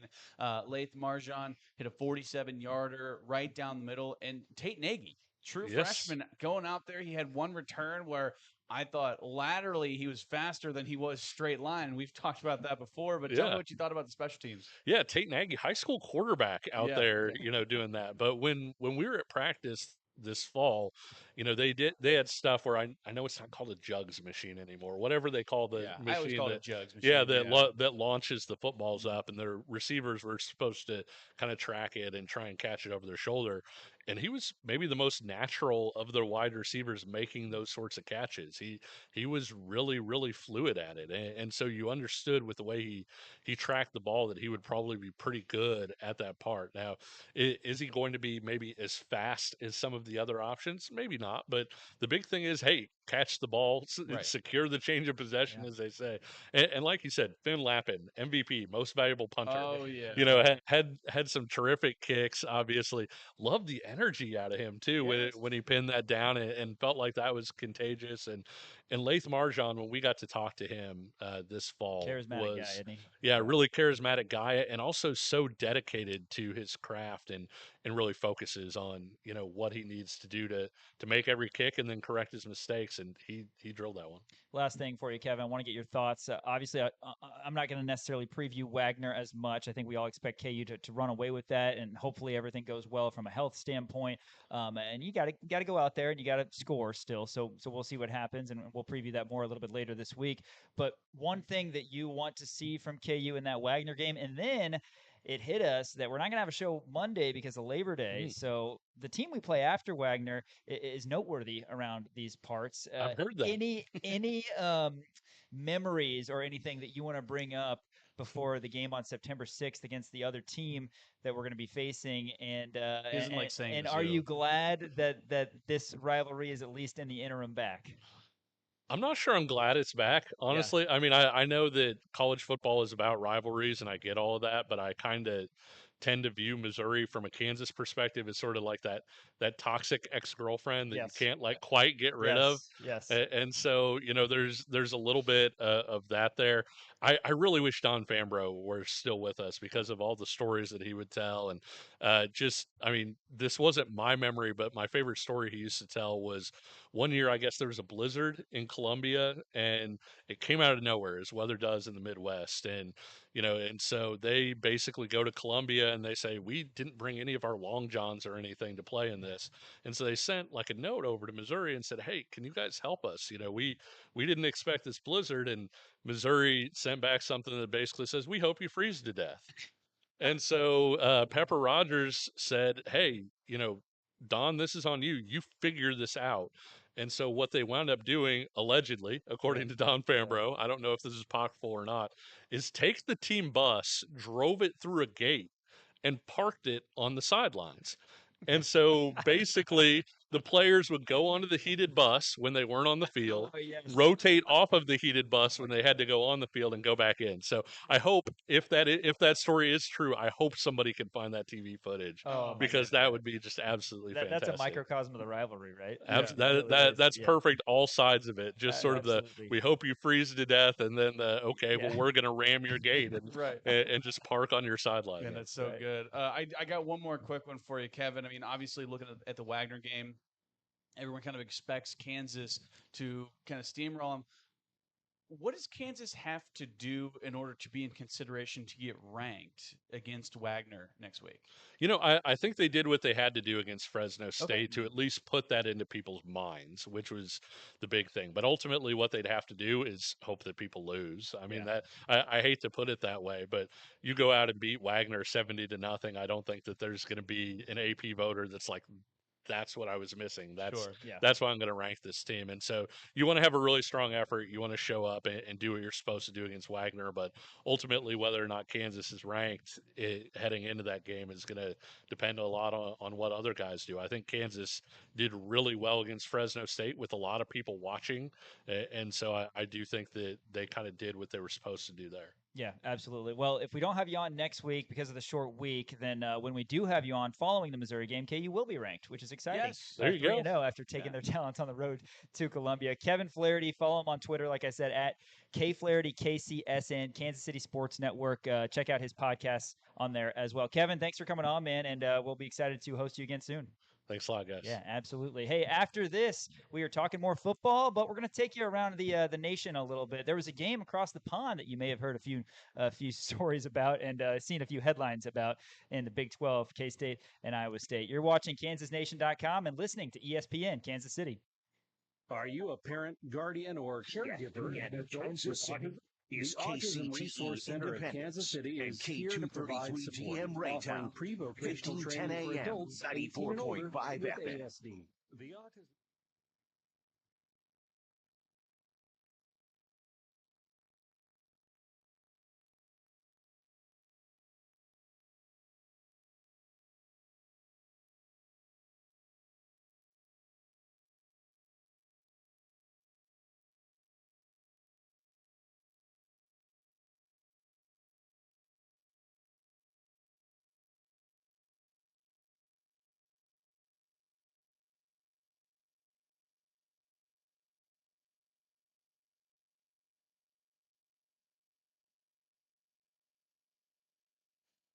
I'm in the waiting room of the Family Therapy Clinic with Brad McGee from LBA Home Services. Brad, family therapy? Look around. Notice anything? A lot of awkward-looking people with blank stares. Exactly. Okay, can we go? So many families with problems just can't agree on the important stuff. Got it. Should we leave? Ever seen a family that's perfect? I guess not. There's only one I know of, LBA's Perfect Service Family. Here we go. We agree on everything. We all believe in scheduled maintenance on your heating and cooling system. Okay. We agree it should be easy to arrange and affordable. Naturally. And that families come first when there's a problem. When you put it like that, LBA's Perfect Service Family might be the only family in town that gets along. With LBA's Perfect Service Family, we put the fun in dysfunctional. One simple idea, one name to remember. LBAservices.com. Preps KC is the ultimate high school football coverage in the Kansas City area. The best articles, podcasts, live scores, stats, video highlights. Log on to PrepsKC.com or the Preps KC app. This year, we are thrilled to have our 2-hour weekly radio show, Preps KC's Football Friday Night, airing each Friday from 4 to 6 p.m. on ESPN Kansas City 94.5 and 1510 a.m. It's the most comprehensive high school football radio show in the Midwest. So remember, Fridays from 4 to 6 p.m. on ESPN Kansas City 94.5 and 1510 a.m. Give your summer a spark with Reno's Power Sports. Make a splash with a brand new Sea-Doo personal watercraft built for speed, style, and serious fun on the water. These hot summer rides are going fast, and when they're gone, they're gone.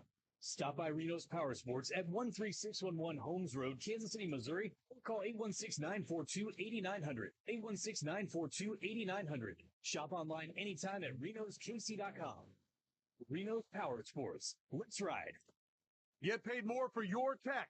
Paymore offers cash on the spot for a wide range of devices, including phones, tablets, laptops, video games, cameras, drones, and much more. Paymore accepts new, used, and broken devices, and Paymore offers on-the-spot data wiping. Keep your sensitive information secure. Paymore now has 3 locations, 135th in Antioch, 1415 Douglas and Lee Summit, and on the corner of Westport Road and Southwest Traffic Way. Paymore, the smart place to sell electronics. Don't miss the Garmin Kansas City Marathon on Saturday, October 18th.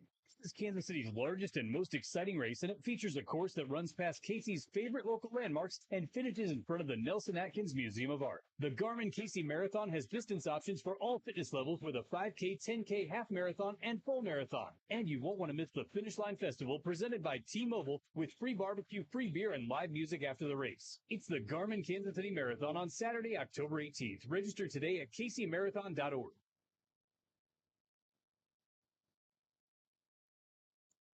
Welcome back. Rock Chalk Sports, KansasNation.com. Sean Kellerman, Dan Courtwright with you. And we're going to hear from Lance Leipold post-game, KU's 31-7 victory over Fresno State next segment. But we were going to get into our Case of the Mondays segment. Shout out, by the way, to Crown Automotive, Miles Schneer and everybody over there.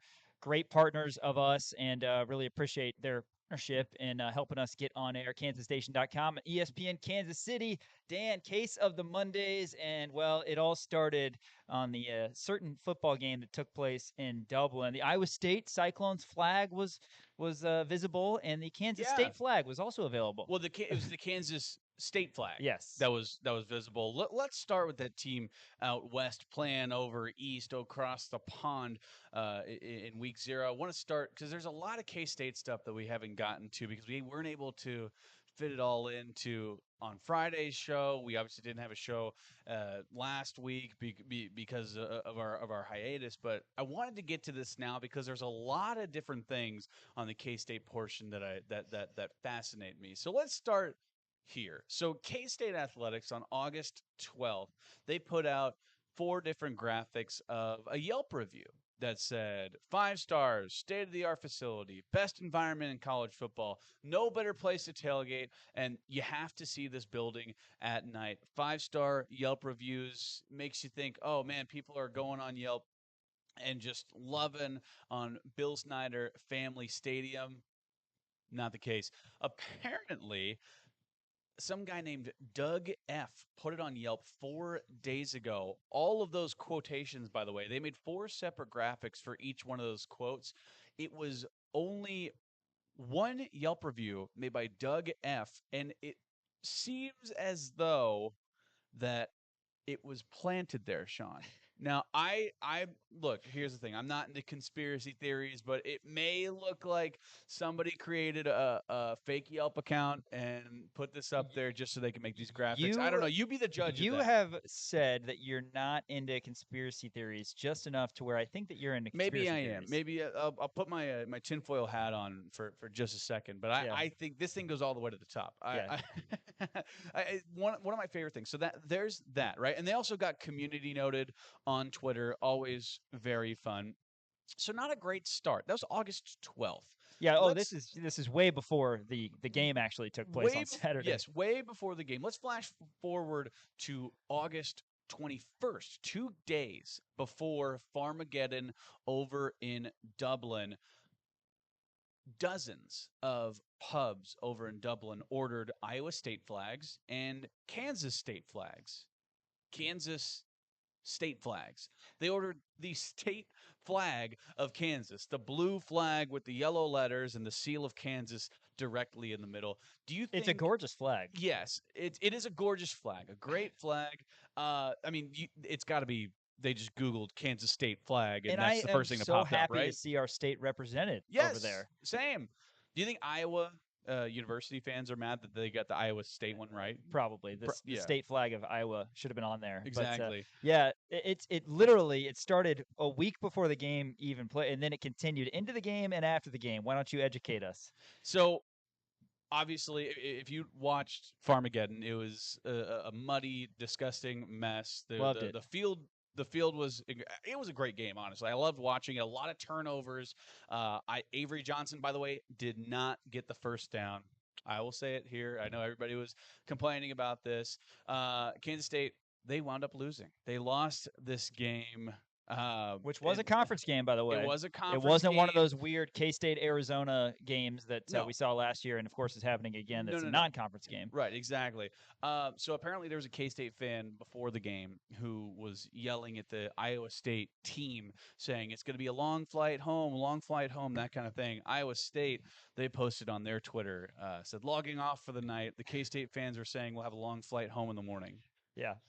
Isn't it fantastic, though, that these games overseas, I mean, how long does it take to drive from Ames to Manhattan? Like 4.5 hours? Yeah, something. And they're flying overseas. Yeah, they're flying overseas. Which is great, but the trash talk gone awry. Would you give up a home game for a game over in Ireland? Because that's what K-State. If I'm the Jacksonville Jaguars, yes, but otherwise, no. Right. Also, K-State was catching strays by the Fighting Jack Cagliones and the Omaha Storm Chasers. So the Omaha Storm Chasers put this out on Twitter after they defeated, I don't even know who this team is.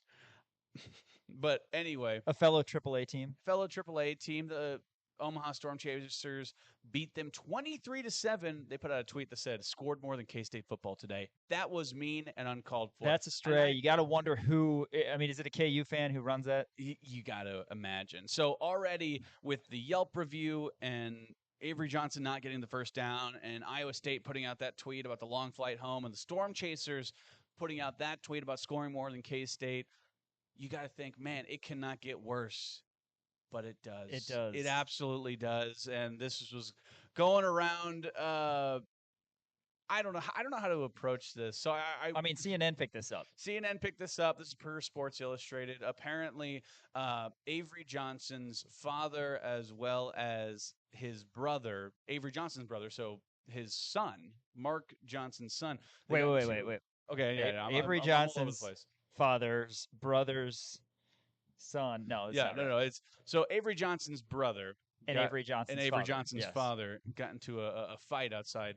Now they did put out a joint apology, saying that, hey, sorry, I've got that here for you. I'm going to go ahead and read this. Please, I insist. Yeah, this was from Mark and Anthony Johnson. Quote, "We sincerely apologize for our actions following yesterday's football game in Ireland. Senseless bickering escalated into an unnecessary fight. We have resolved our differences and take full responsibility for our actions.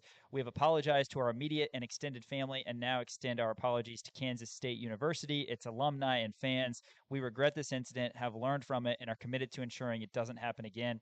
Please accept our deepest apologies," end quote. That from Mark and Anthony Johnson. The other thing is all of this terrible press, whether it's terrible or funny for KU fans or whatever, it's all happening in or leading up to week 0 when there's only a few football games. Yeah. Like if this was week 7 and all this was happening, it would be like more of a sidebar type thing. No, the spotlight this is was all on week 0. Kansas The State. spotlight was on, and I told my wife after KU obviously beat the doors off Fresno State in week 0. I told her, not only did K-State lose, but KU wins, and K-State lost a conference game. So they're already 0-1 with their backs against the wall with a month plus before anybody else even plays a conference game. That is a bad day. Yeah, it's a very, very bad day. Are they already out of the Big 12 running? They got that game against Arizona, but it's non-conference. So if they win that, it won't matter. That's true. That's so weird. I know. I hate that. I understand that they conference realignment came after they scheduled that. Whatever. Anyway, it's fine. But it does. If you thought, all right, so there's after the Mark Johnson and Avery Johnson's brother fight. Shout out to the voice of the Buffs, Mark Johnson, by the way. Oh yeah. Shout out, fellow Mark Johnson. Separate guy. If you think it can't get worse, it does. It does get worse because somebody put this through an AI tracker to see if it was AI generated, and the joint apology that was released by the Johnson family was in fact 100% created by ChatGPT. So there you have it, folks. That is about as bad as it can get. And guess what? Week 1 hasn't even happened yet. So Kansas State, you are having the worst case of the Mondays. Yeah, is this the case of the Mondays of the year? I think that's the longest we've ever gone on one. When we said we were going to take you around the country, and that's something that happened overseas. But yeah, K-State. Right. I mean, everywhere you looked, it was going to result in them leading off our Case of the Monday segment here on Rock Chalk Sports. What else you got, Dan? As we talk more college football. Yeah, Case of the Mondays for advanced analytics enjoyers, because we have found the perfect advanced analytic. This is from Tulane Football Green Wave FB on Twitter. Again, these are some stories that I've just been sitting on for a while. It's from August 18th. Total meatballs consumed during fall camp. If you had to guess a number, what would it be for Tulane? I don't know, but we did talk to Deuce Highshaw today, and he was talking about the new food at the new booth, and he specifically brought up meatballs. He's like, I'm not usually a meatball guy, but I kept going back for more. Well, so I don't know. Tulane. Hopefully he doesn't transfer to Tulane after he finds out how many meatballs they've had. 10,880 meatballs consumed in all of fall camp.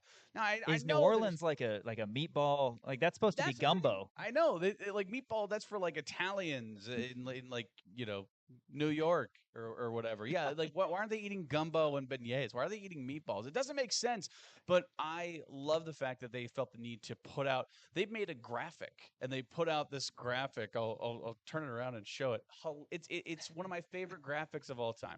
So shout out to Tulane for eating 10,880 meatballs. These are the kind of analytics that we care about, right? You hear all the hard-hitting news. What about whip or earned runs or whatever? No, I want to know how many meatballs you consume. By the way, that does remind me.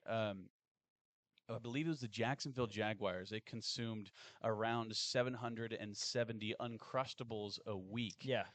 Throughout those the things season. are like 2 bites, though. I know. I mean, come on. I I mean, know. it takes my daughter about an hour and a half to eat one, but True. But You're right. but mine's Evan about- Ingram or whoever is throwing a few back for the Jags, probably one bite situation. Hey, Case of Mondays for Father Time.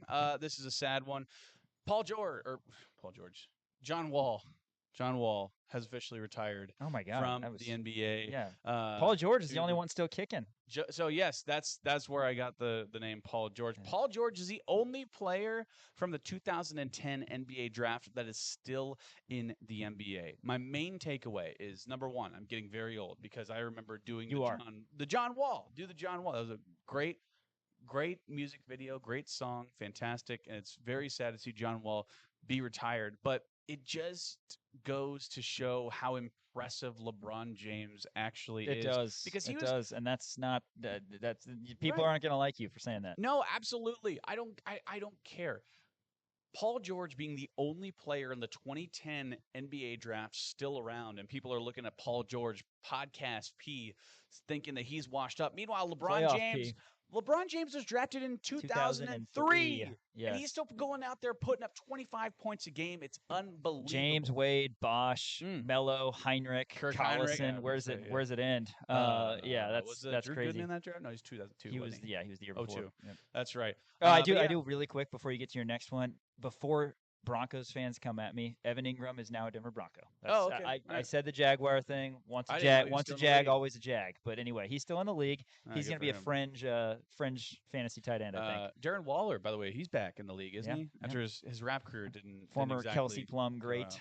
Yes. Unfortunate. That rap career did not go very far, unfortunately. Hey, Case of Mondays for Materialists. Kadarius Toney will pick him up. Exactly. Young Joka. Case of the Mondays for Materialists. This is a fascinating article that I watched. And so in the world of the NIL and transfer portal, there you go. And revenue share, by the way. This is a big time portion of this. Middle Tennessee State. What's their mascot? I think they're the Raiders. I know they're the Blue Raiders, and I believe they're from Murfreesboro, Tennessee. Look at you. Wait, no, Murfreesboro is. All I know is that they're somewhere. I got to look that up. They're somewhere in the middle of Tennessee. Middle Tennessee State University. They have decided to eliminate alternate jerseys and helmets to save $668,000, which is going to go towards paying their team. Problem is the players are going to want those alternate uniforms. That's the thing. Would you rather have more money in your pocket or just be able to wear an extra jersey on one Saturday? They got rid of all their extra helmets, right? So they're sticking with just white helmets, I believe. They don't have any alternate uniforms. They have a home and away. I mean, and you're getting a couple extra $1,000s in your pocket. Yeah, that's true. But NFL teams, I do love alternates. Though. What about NFL teams? NFL teams do this constantly. I mean, the Chiefs haven't changed their uniforms since the 60s. Have you ever played Madden or college football, with the exception of KU's all blue, which are incredibly slick, and played with normal home or road uniforms? No. People want to play with the alternates. That's what it is. I understand that, but if you're going to Middle Tennessee State and you're like, oh, hey, well, I could go walk on at Oregon and, get play in 15 different jerseys, or I could go make more money at Middle Tennessee State. Now, granted, you would have to live in the middle of Tennessee at Murfreesboro, yes, as opposed to Eugene, Oregon. I understand that, but I like the fact that this is sort of forward thinking. I think that this could potentially be the way forward in terms of the NIL and transfer and revenue share. This could be the way forward for Group of 5 schools to, stick with it and keep up with the Joneses, for lack of a better term. So I like the fact that Middle Tennessee State is doing this just to save a few extra bucks, because instead of squeezing their donors, they're getting rid of what's unnecessary to be able to pay their players a fair wage, and that's what I'm a big fan of. But they turned into the lamest team to play for in college football 2026. Is you only got one uniform option, or home or away. I don't know. Hey, a couple more we want to get to real quick before our break. Case of the Mondays for Ben DiNucci. Did you see that? Former Cowboy legend. No. Ben DiNucci, he posted a tweet today, not many beers better than the airport. Quote, I just got cut from the NFL for the 7th time beer. Trust me, you wouldn't understand. A shot of him having a beer at an airport after getting cut. Yet again, the airport beer, as we know, is top 5, arguably top 3 in terms of beers. We've done a top 10 on this. We maybe have done a draft on this that we are going to have to recreate. But the airport beer top 10 beers, top 10 beers, like the mowing the lawn beer, the shower beer, all that. But the airport after being cut for a 7th time beer, that's pretty special. Right. But it's Case of the Mondays for him. That being said, he's had 7 opportunities. That's more than pretty much everybody can say. You know what? I'm glad that I never have to. Actually, no. I don't know if I'm glad or not. No, I think I'm glad that I never get to taste the cut from the NFL for the 7th time airport beer. Because at that point, like, where do you even live? You know what I mean? He got an off. Where did he go? Where did he get cut for the final time? Was it the Panthers or somewhere? He had to go and fly somewhere, get a hotel room. It's like you bounce around the NFL so much. Like, that's something that a lot of people don't take into consideration. Was it Falcons? Yeah. Okay, so that's something that a lot of people don't take into consideration. We're of the Josh Johnsons of the world, those kind of guys, where it's like, yeah, you're in the NFL, you're making money, you're living the dream of being a backup quarterback, but you have to move cities at least like twice a year. You have to uproot your family and your lives and your kids. They go to different schools all the time. And it's like, yeah, you're making money, I guess. So I don't feel too terribly bad about that, but still, it's just, that has got to be one of the weirdest, kind of hardest things about the business, I guess. Well, not a lot of people in the world ever are going to be able to experience the airport beer after getting cut for the 7th time in the NFL. So I hope that he enjoyed that cold beverage. Yeah, I don't think Patrick Mahomes is ever going to. I don't think he's gonna have to worry about that. Hey, after this, we're talking KU football. Thanks for tuning in to our Case of the Monday segment. We're gonna hear from Lance Leipold post game, and then on tomorrow's show, we're gonna hear Lance at the podium previewing Wagner, which remembers a Friday night game, 6:30, 5 o'clock, Crimson and Blue show, KU football against the Seahawks, who come to town. You're watching Rock Chalk Sports on KansasNation.com and listening to ESPN Kansas City. Are you a parent, guardian, or caregiver of an adult with autism? The Autism Resource Center of Kansas City is here to provide support, offering pre-vocational training for adults 18 and older with ASD. The Autism Resource Center is currently enrolling for their fall session because building skills for successful employment empowers a life of greater independence. Go to aarckc.org to enroll your loved one or to learn how you can support their mission. That's aarckc.org. Jayhawk fans, for the latest news and information on your Kansas Jayhawks, there's not a better place to go than the all-new KansasNation.com. Interviews, news conferences, feature articles, daily and weekly shows, podcasts. It's all at KansasNation.com. Daily and weekly shows with an all-star lineup including Sean Kellerman, Daniel Courtwright, Ryan Haney, Brandon McAnderson, Chris Harris, Greg Gurley, Mick Schaefer, Nate Bukaty, Pat Strothman, and many more. KansasNation.com. I'm in the waiting room of the Family Therapy Clinic with Brad McGee from LBA Home Services. Brad, family therapy? Look around. Notice anything? A lot of awkward-looking people with blank stares. Exactly. Okay, can we go? So many families with problems just can't agree on the important stuff. Got it. Should we leave? Ever seen a family that's perfect? I guess not. There's only one I know of, LBA's Perfect Service Family. Here we go. We agree on everything. We all believe in scheduled maintenance on your heating and cooling system. Okay. We agree it should be easy to arrange and affordable. Naturally. And that families come first when there's a problem. When you put it like that, LBA's Perfect Service Family might be the only family in town that gets along. With LBA's Perfect Service Family, we put the fun in dysfunctional. One simple idea, one name to remember. Cheers. LBAservices.com. Preps KC is the ultimate high school football coverage in the Kansas City area.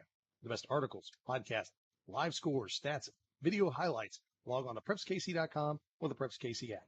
This year, we are thrilled to have our 2-hour weekly radio show, Preps KC's Football Friday Night, airing each Friday from 4 to 6 p.m. on ESPN Kansas City 94.5 and 1510 a.m. It's the most comprehensive high school football radio show in the Midwest. So remember, Fridays from 4 to 6 p.m. on ESPN Kansas City 94.5 and 1510 a.m. Give your summer a spark with Reno's Power Sports. Make a splash with a brand new Sea-Doo personal watercraft built for speed, style, and serious fun on the water. But hurry, these hot summer rides are going fast, and when they're gone, they're gone. Stop by Reno's Power Sports at 13611 Holmes Road, Kansas City, Missouri, or call 816-942-8900. 816-942-8900. Shop online anytime at renoskc.com. Reno's Power Sports. Let's ride. Get paid more for your tech.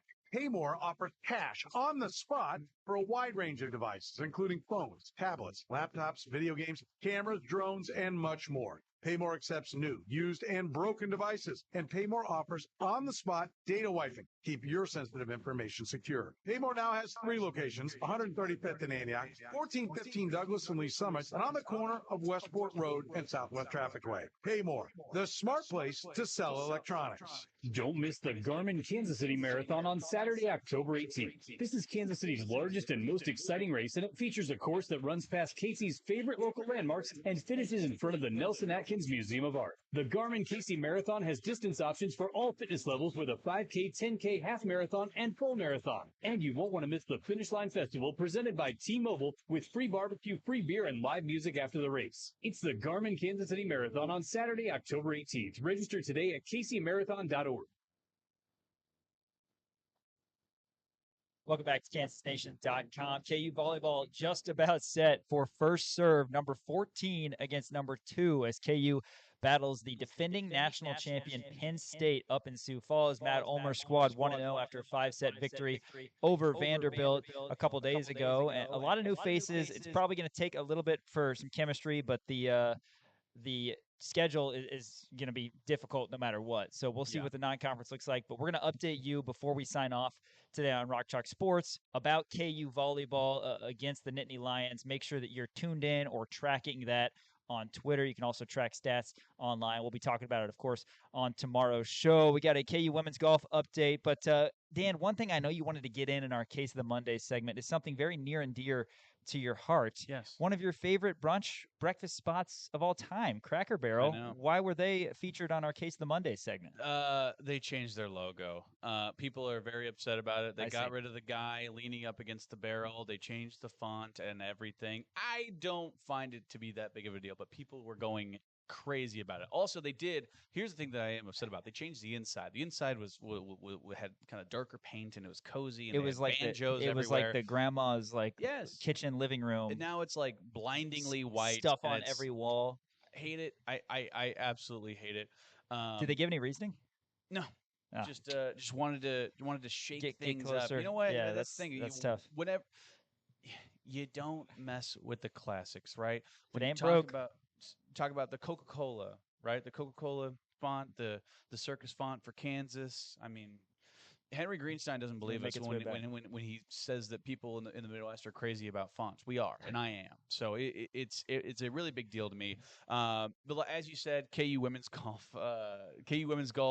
update as Kansas senior golfer Amy DeCock. She secured her first collegiate win at the Jayhawk Invitational at the Jayhawk Club on Monday. That was today, actually. The Kansas women's team, they finished the event in second place with a score of 889 or a 25 over. So really impressive stuff in terms of this Kansas women's golf squad. Lindsay Kuhl has done such a great job with this squad ever since she's been able to take over. So shout out to Amy DeConk for winning the Jayhawk Invitational at the Jayhawk Club. That's your KU women's golf update. Like I said, KU volleyball coming up here very shortly against Penn State. We are going to hear from head coach Lance Leipold post-game. KU 31-7 over Fresno State. All Coach Leipold has done his entire career is win. He showed it at Wisconsin Whitewater. Many national championships at the Division III level. Of course, fantastic 6 seasons at Buffalo, and now in year 5 here in Lawrence, and KU continues this rapid ascent. Let's hear everything Coach said after the Week 0 victory. This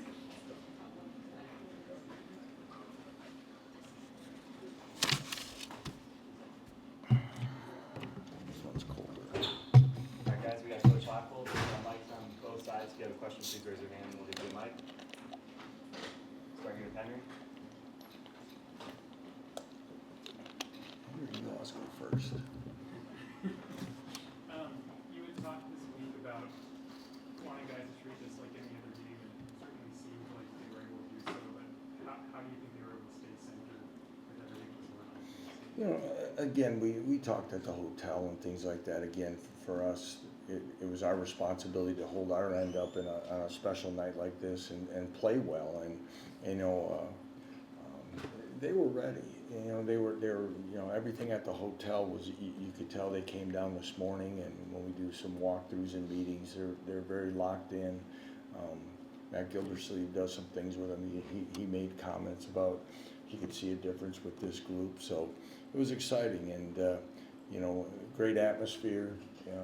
You know, what a night that way. But, you know, again, for us to come out and play the way we did, you know, I'm really proud of them. You talked a lot about the way Jalon looked in camp and practice and in the game. What did you like about what he showed tonight and the level he played at? Again, I thought he had great leadership. He was in command. He didn't get rattled. He made people miss and still made throws. He was solid in the run game when we needed him to do some things, but I thought his accuracy was very good. Just everything you want in that, and I don't know what you know. You've seen him play. Like, he just seemed really confident in what's going on, you know, and all that. And that's what you need out of an experienced quarterback, and he gave us that tonight. Defensively, after their first drive, what did you like about what your guys showed? Well, they didn't panic. You know, DK and the staff, you know, talked to them. We missed some tackling opportunities, and just did something with radio. And you know, as you get out of camp, you stop tackling usually about 12 days out. So you kind of worry about, what are you going to be like when it's live? And they made us miss, and we had some missed tackles in the first series, but they were confident enough to know that we can make those plays and do it. And I thought we did a great job, start creating turnovers, start putting pressure on the quarterback. We had a feeling that, you know, throughout his career, he had a tendency to turn the ball over. If we could get to him a little bit and do some things, and that played out in our favor. Lance, you guys use Jalon quite a bit in the run game. How do you guys find that balance between using him and his strength of the legs and kind of making sure he's not in position? Yeah, that was part of the thing late in the game when we got Cole and Isaiah in there and all those things. And LeSean went out, and Daniel. We thought Daniel had taken some hits as well, so. We're trying to minimize it, but still have some quarterback run game, so getting them out. But it'll be a balance. It'll be a balance all week, all year, I should say. But with a short week, we even got to be more cognizant of it as we bounce back. Lance, we saw Emmanuel Henderson. Is that kind of what you saw in fall camp from those guys? Yeah, I don't know if Levi had a catch or not, but if he did, all three of those newcomers have been very impactful to us. Very unselfish guys, working hard. But yeah, Emmanuel had a chance to. I think, opening kickoff, he was anxious to try to make something happen. Probably should have stayed in the end zone with that one. But you can see his abilities, and Cam Pickett's a really good football player, and he's going to help this team this year, and he can do a lot of different things, and he's very steady in his approach. So, again, all those guys. And it's great to see Keaton get a catch as well for touchdown and stuff and do some things. So, again, what was going to be a question mark about what we were going to from what we had to replace. I think those guys, for at least the first game, showed their abilities to be able to make plays. First time for recruits and their families to be in the stadium. Did you get any initial?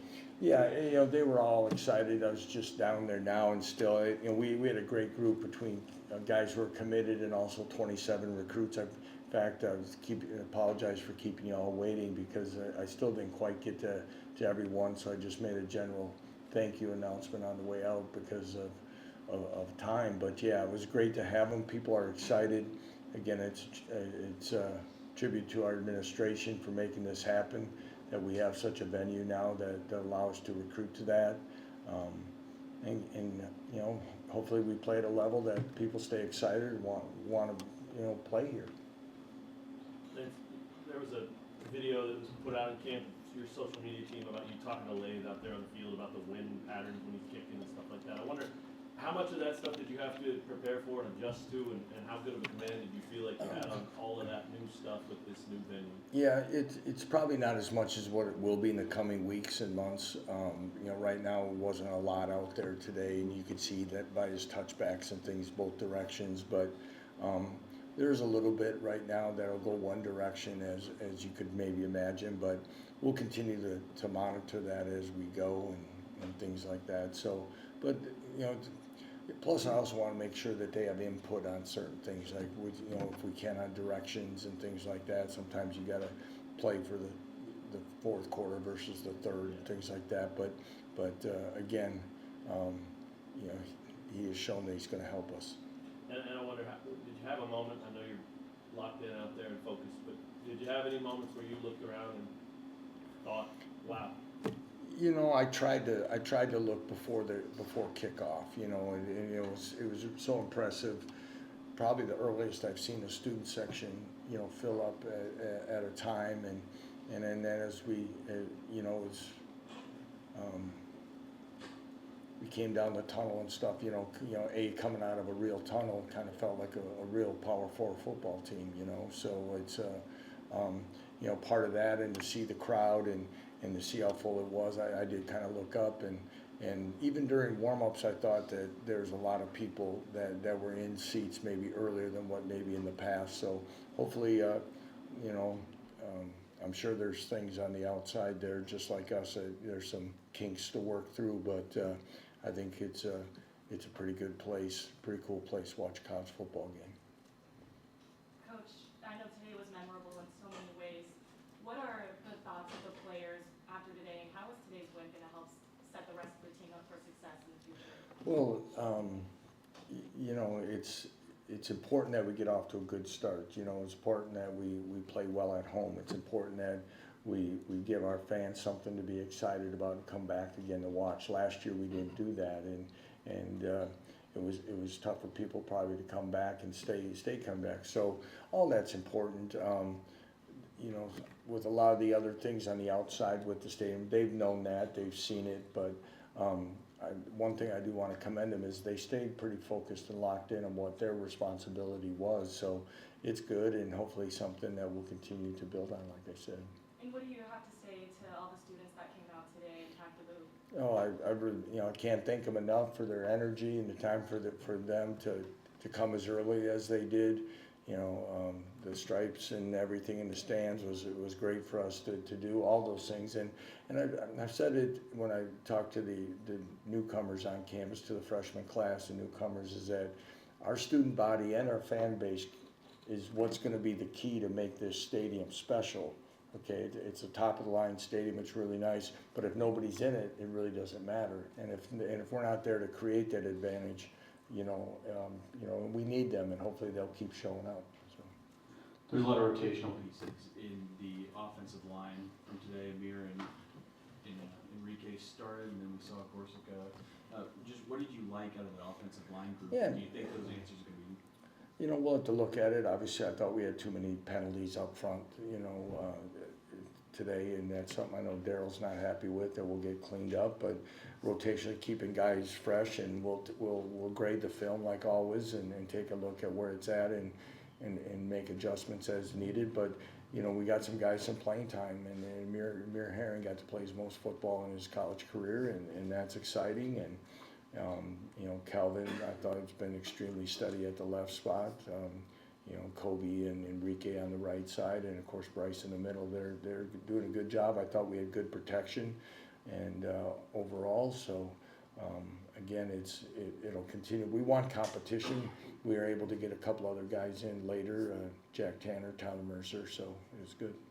And on the other side on the other side of the ball, what do you think of Leroy Harris? Well, we've been talking about Leroy for a couple weeks now, and for him, he just keeps getting better day by day. He shows up. He's got great length. For him, I don't know what he was credited for. I know he had the 1 sack, right? So, but again, I thought he played pretty well overall. I know the coaches were pleased, so we'll take a look at it. But again, with Dean Miller not playing tonight, we needed a guy like Leroy to step up. I wonder what you thought of Bengali tonight. Yeah, I thought Bengali had a very good game, and he's a passionate guy. He's extremely athletic, gives us great length at the linebacker position. He's active. He wants to make plays in the backfield. He can do a lot of different things. He's athletic enough to be great in coverage, but he's got the ability to blitz and rush a passer, and he can be physical. And I think one of the reasons why he came here was he wanted this type of opportunity to be on the field on a regular basis, and he shows that he's worthy. Lance, back to the offense and Jalon for a second. Yeah. I was impressed with the creativity on offense. And was this sort of the best of Jalon that we've seen in a while? Well, probably in a while. Looking statistically, I thought he made good decisions. He didn't try to press and make something that wasn't there. Again, I think he and Jim Zabrowski were on a very good page of what we could do. Again, we've talked about Jalon's preparation and approach this camp. It's been outstanding, and hopefully it's just a sign of things to come. Lance, you mentioned that Dean didn't play tonight. Just what is the status moving forward? He's making progress. We think he's got a good chance to be out there Friday night. So, kind of wait and see, but hoping. We got a few others. I don't know. I saw a lot of guys walking out of the tunnel with just a jersey on tonight, more to my liking at this time of the year. So hopefully we can get a few back, and hopefully we came out of this. We got a few guys dinged up tonight, and hopefully we'll, especially on a short week, it's tough, but we'll find a way. All right. Thanks, everyone. Thanks, everyone. Have a good weekend.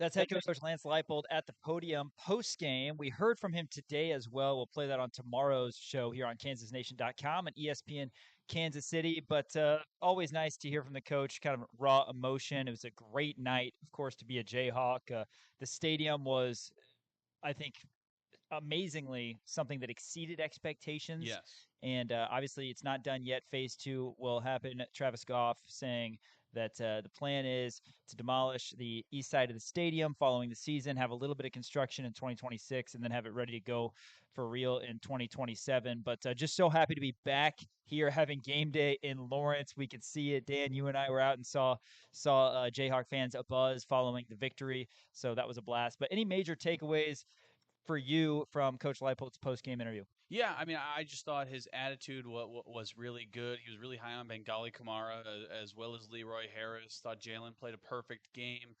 Just talking about all of those guys, he seemed relatively thrilled about it. He obviously talked about some of the penalties from the offensive line, but this is one of my favorite things about Coach Leipold is the fact that in a 31-7 complete blowout at the ends of games, he's still getting fired up and he's still yelling at referees because of bad missed calls, and he's still getting on guys and getting in their faces, and it's such a great thing to see, because that's something that you see out of guys who are never, I guess, comfortable or just, they always want more. They always want more, right? And that's what Coach Leipold wants, right? He has built this program from nothing into something, and that's still not good enough. He wants to continue to reach those levels. Doesn't matter if you're up 24 points, 100 points, or 3 points. He's still going to coach the game the same way. So that's what I really appreciate about Coach Leipold and his way of going about things. So again, just all around felt to me like he was relatively happy with the way that the game went. I mean, we talked with Flaherty about this in the 4 o'clock hour about, we didn't really expect Kansas to go out there and win by 24, right? The opening line for the game was 13, 12 and a half, 13 and a half, somewhere floating around the lower teens, and Kansas winds up winning by 24. This wasn't Wagner. This wasn't Lindenwood.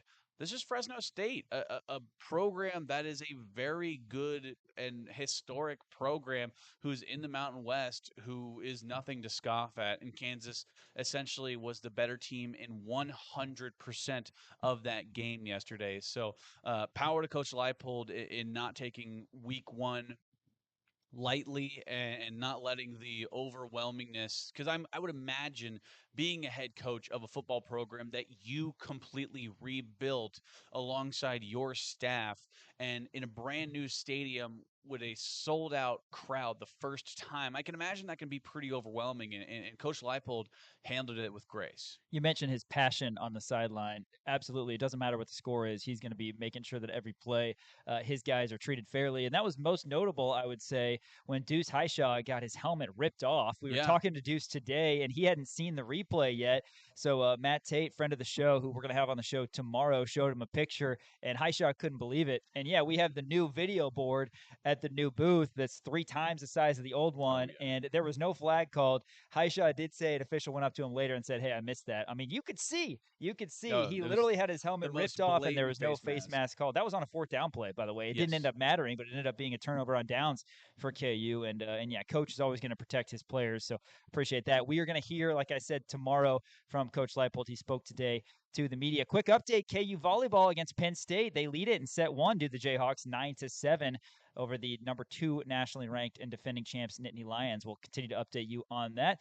Next segment, we're talking KU basketball in addition to the coaching staff that we didn't get a chance to talk about last week. You're watching Rock Chalk Sports on KansasNation.com and listening on ESPN Kansas City. Are you a parent, guardian, or caregiver of an adult with autism? The Autism Resource Center of Kansas City is here to provide support, offering pre-vocational training for adults 18 and older with ASD. The Autism Resource Center is currently enrolling for their fall session because building skills for successful employment empowers a life of greater independence. Go to aarckc.org to enroll your loved one or to learn how you can support their mission. That's aarckc.org. Jayhawk fans, for the latest news and information on your Kansas Jayhawks, there's not a better place to go than the all-new KansasNation.com. Interviews, news conferences, feature articles, daily and weekly shows, podcasts. It's all at KansasNation.com. Daily and weekly shows with an all-star lineup including Sean Kellerman, Daniel Courtwright, Ryan Haney, Brandon McAnderson, Chris Harris, Greg Gurley, Mick Schaefer, Nate Bukaty, Pat Strothman, and many more. KansasNation.com. I'm in the waiting room of the Family Therapy Clinic with Brad McGee from LBA Home Services. Brad, family therapy? Look around. Notice anything? A lot of awkward-looking people with blank stares. Exactly. Okay, can we go? So many families with problems just can't agree on the important stuff. Got it. Should we leave? Ever seen a family that's perfect? I guess not. There's only one I know of, LBA's Perfect Service Family. Here we go. We agree on everything. We all believe in scheduled maintenance on your heating and cooling system. Okay. We agree it should be easy to arrange and affordable. Naturally. And that families come first when there's a problem. When you put it like that, LBA's Perfect Service Family might be the only family in town that gets along. With LBA's Perfect Service Family, we put the fun in dysfunctional. One simple idea, one name to remember. LBAservices.com. Preps KC is the ultimate high school football coverage in the Kansas City area. The best articles, podcasts, live scores, stats, video highlights. Log on to PrepsKC.com or the Preps KC app. This year, we are thrilled to have our 2-hour weekly radio show, Preps KC's Football, Friday night, airing each Friday from 4 to 6 p.m. on ESPN Kansas City 94.5 and 1510 a.m. It's the most comprehensive high school football radio show in the Midwest. So remember, from Fridays from 4 to 6 p.m. on ESPN Kansas City 94.5 and 1510 a.m. Give your summer a spark with Reno's Power Sports. Make a splash with a brand new Sea-Doo personal watercraft built for speed, style, and serious fun on the water. But hurry, these hot summer rides are going fast, and when they're gone, they're gone. Stop by Reno's Power Sports at 13611 Holmes Road, Kansas City, Missouri, or call 816-942-8900. 816-942-8900. Shop online anytime at renoskc.com. Reno's Power Sports. Let's ride. Get paid more for your tech.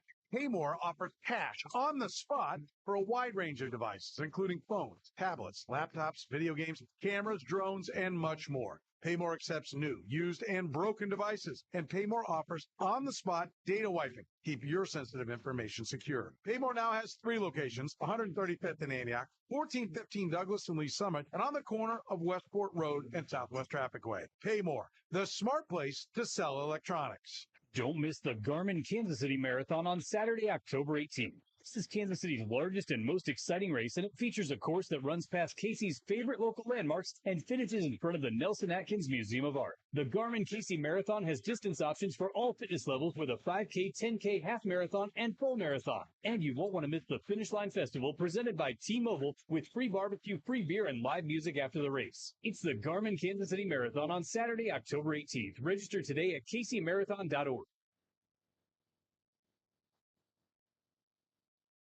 Sean Kellerman, Dan Courtwright back with you. Rock Chalk Sports here on KansasNation.com and ESPN Kansas City. Thanks for tuning in. Hey, going to update you as long as we can regarding KU volleyball. KU volleyball right now leading Penn State.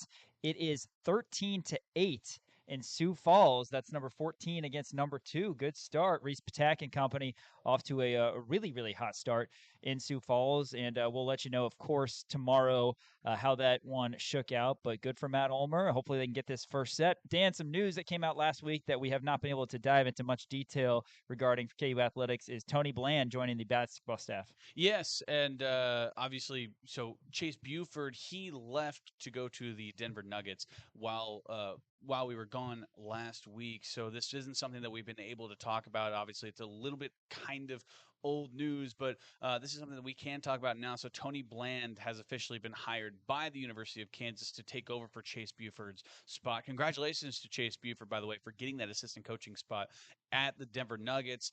Really excited for him and his coaching career and his coaching journey. That's really, really cool. But the Jayhawks were getting Tony Bland from the University of Washington, where he spent the last couple of years. Also, he was the head coach at St. Bernard High School in L.A., also was an assistant coach at USC and his alma mater, San Diego State, as well. He was the associate head coach at USC from 2013 to 2017.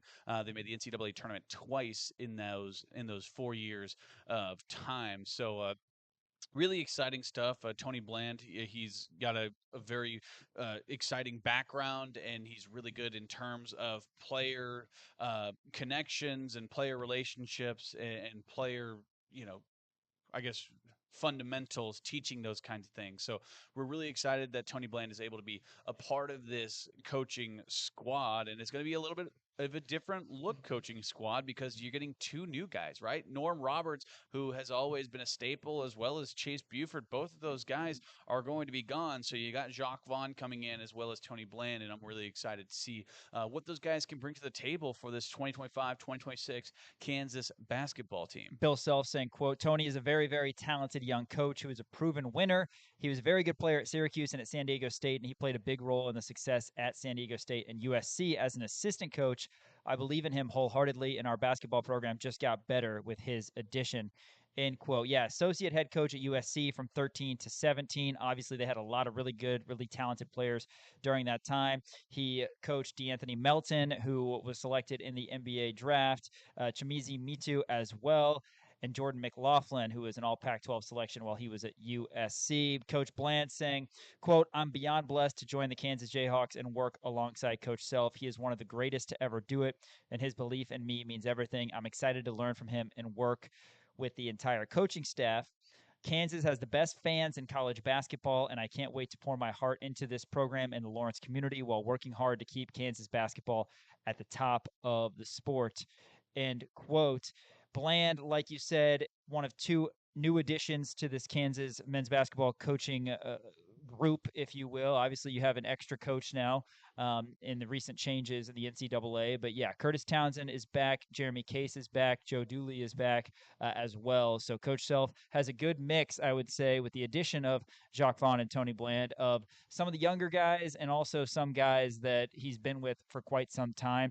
Going to be an exciting season, though, for KU basketball. I mean, you look ahead, that's going to be here before we know it. Now that football has kicked off, football is going to have 8 or so games before we officially get things going. And it's actually a week or 2 months rather from yesterday when KU will take on Louisville over at the KFC Yum Center for that exhibition. And we'll be talking all things KU football and basketball. But Darren Peterson highlighting the newcomers for KU basketball. It'll be a little bit like football in terms of you have so many newcomers, but you've got Bill Self there. We don't know I guess what the outlook is 5-10 years down the road for KU basketball. Coach Self has said in the past that he probably doesn't want to coach to his 70s, but he has still got that passion. And he's talked about that recently, that, hey, I still love doing what I do. And he has maybe the most talented player he's ever had coming in Darren Peterson. So yeah, that'll hit us like a brick wall here when late night comes calling, because we'll be so entrenched in football. But don't let that distract you from the fact that hoops is on the way. Yeah, it's right around the corner. And look, I've been waiting for football this entire time. I've been waiting for football since February. But now we're at the time where you go, you know what, man, I can't wait for basketball season. So it's coming around October 20. I don't know. I'm not going to tell you the date, but that's when late night is. It's going to be late October, sometime around there. Really excited for that as well. Did want to talk a little bit about this KU squad because of the fact that, like you said, it's going to be a brand new look, and this is something that we've been talking about quite a bit. This is going to be the newest look Kansas team, not just Kansas team, Kansas coaching staff as well for this Jayhawks squad, because you're losing 2 assistant coaches in Norm Roberts, who retired, as well as Chase Buford, who has left to go to the Denver Nuggets. Now you're bringing in 2 new assistant coaches, and you only have one guy who scored a single point from last year's team in Flory Bidunga. Everybody else is new. Yes, you have Elmarco Jackson, who's been a program guy. Yes, you have Jamari McDowell. Both of those guys redshirted last year because they were injured. So we're excited to see what those guys are going to be able to do. But at the same time, you have a lot of new look guys. You have the Melvin Councils, the Jaden Dawsons, the Trey Whites, the Cole Rosarios, all of these different people and all these different pieces having to be put together with a new look coaching staff as well. And Bill Self seems to have the utmost confidence in these guys. And like you said, Darren Peterson, he's one of, if not the best recruit that Bill Self has ever been able to get inside Allen Fieldhouse. And he even said it himself. He said, look, I think Darren's better than all these guys, not in terms of skill factor, not in terms of, height or ability or athleticism or anything like that, but in terms of the fact that he's going to have to be the leader. He didn't ask Andrew Wiggins to come in and be that guy. He didn't ask Josh Jackson to come in and be that guy. Darren Peterson, he's got to come in and be that guy, and he's willing to take that head on, which I think is a very important thing to do, because that's a lot to ask of an 18-year-old in Darren Peterson. So I'm excited to see the way that Darren Peterson is going to be able to handle all of that pressure. To me, he's calm, cool, and collected. Anytime that we've talked to him in any kind of media availability, he has always been calm, cool, collected, and seemingly ready to go. So I'm excited to see it. But again, a little bit like football, where there are so many question marks. And again, we're going to say it, it's not necessarily a bad thing. Yeah, no doubt. Well, it's going to be fun when late night comes. That's October 17th. October 17th. Just so you can make sure that you pin that in your calendar. Yeah. KU volleyball down now 20-19 in the opening set against Penn State. We'll give you, like I said, updates on that as often as we can before we sign off. I do want to kind of plug what we've got coming up this week on Rock Chalk Sports. We heard from a lot of football players and coaches today. In fact, as I said last segment, we talked to Deuce Highshaw about his helmet being ripped off. He's going to answer a question about his backfield mate, LeSean Williams, and some Jalon Daniels chatter as well. Also got to hear from DK McDonald. Always love talking to him. He's a really charismatic guy. And then, Dan, I know you were over hearing from JD and hearing from Coach Z, two guys who are kind of connected at the hip with the great chemistry that they have. Anything that they said that you want to plug in advance of our shows coming up later this week? Yeah, I mean, Coach Z, he was really, really excited about the way that his offense was presented out there on the field, and he thought that it went absolutely swimmingly. So he's really excited about all these pieces actually coming together and being able to put it out there on film, on the field, on game days. So it's always great to catch up with Coach Z. You talk about DK McDonald being a character. Coach Z is a huge character as well. He's one of my favorite guys to talk to. His son is actually waiting on some calls, potentially, hopefully, to get to some professional level of football. Zach Zabrowski, two-time Harlan Hill Award winner at the D2 level from UCM. Shout out to Zach Zabrowski. But yeah, I mean, Coach Zabrowski, Jim Zabrowski, is very, very happy with the way that his offense was presented. And we thought we could potentially see some vanilla flavor type of stuff whenever Coach Z was going to be out there. And we saw a lot of pre-snap movement. We saw a lot of personnels that we didn't think we were going to see. 13 personnel, 21 personnel. I mean, I'm just waiting for a 14 personnel when you got 4 tight ends out there. I mean, that's speaking my language. But thinking that it was going to be vanilla when it really was not, I think either he's not tipping his hand, but showing more stuff more recently, or he's got way more stuff in his bag. So I'm excited to see what Coach Z is going to be able to provide. Well, if you don't know anything about Wagner football, then make sure you're tuned into Rock Chalk Sports. We are going to give you literally any information we can find. It's not the easiest program to find information on, but we're definitely excited to talk about the Seahawks, who hail from Staten Island, New York. Who knew it? As KU will sport a 1-0 record after a really impressive 31-7 victory over Fresno State. Thanks so much for watching KansasNation.com and listening on ESPN Kansas City.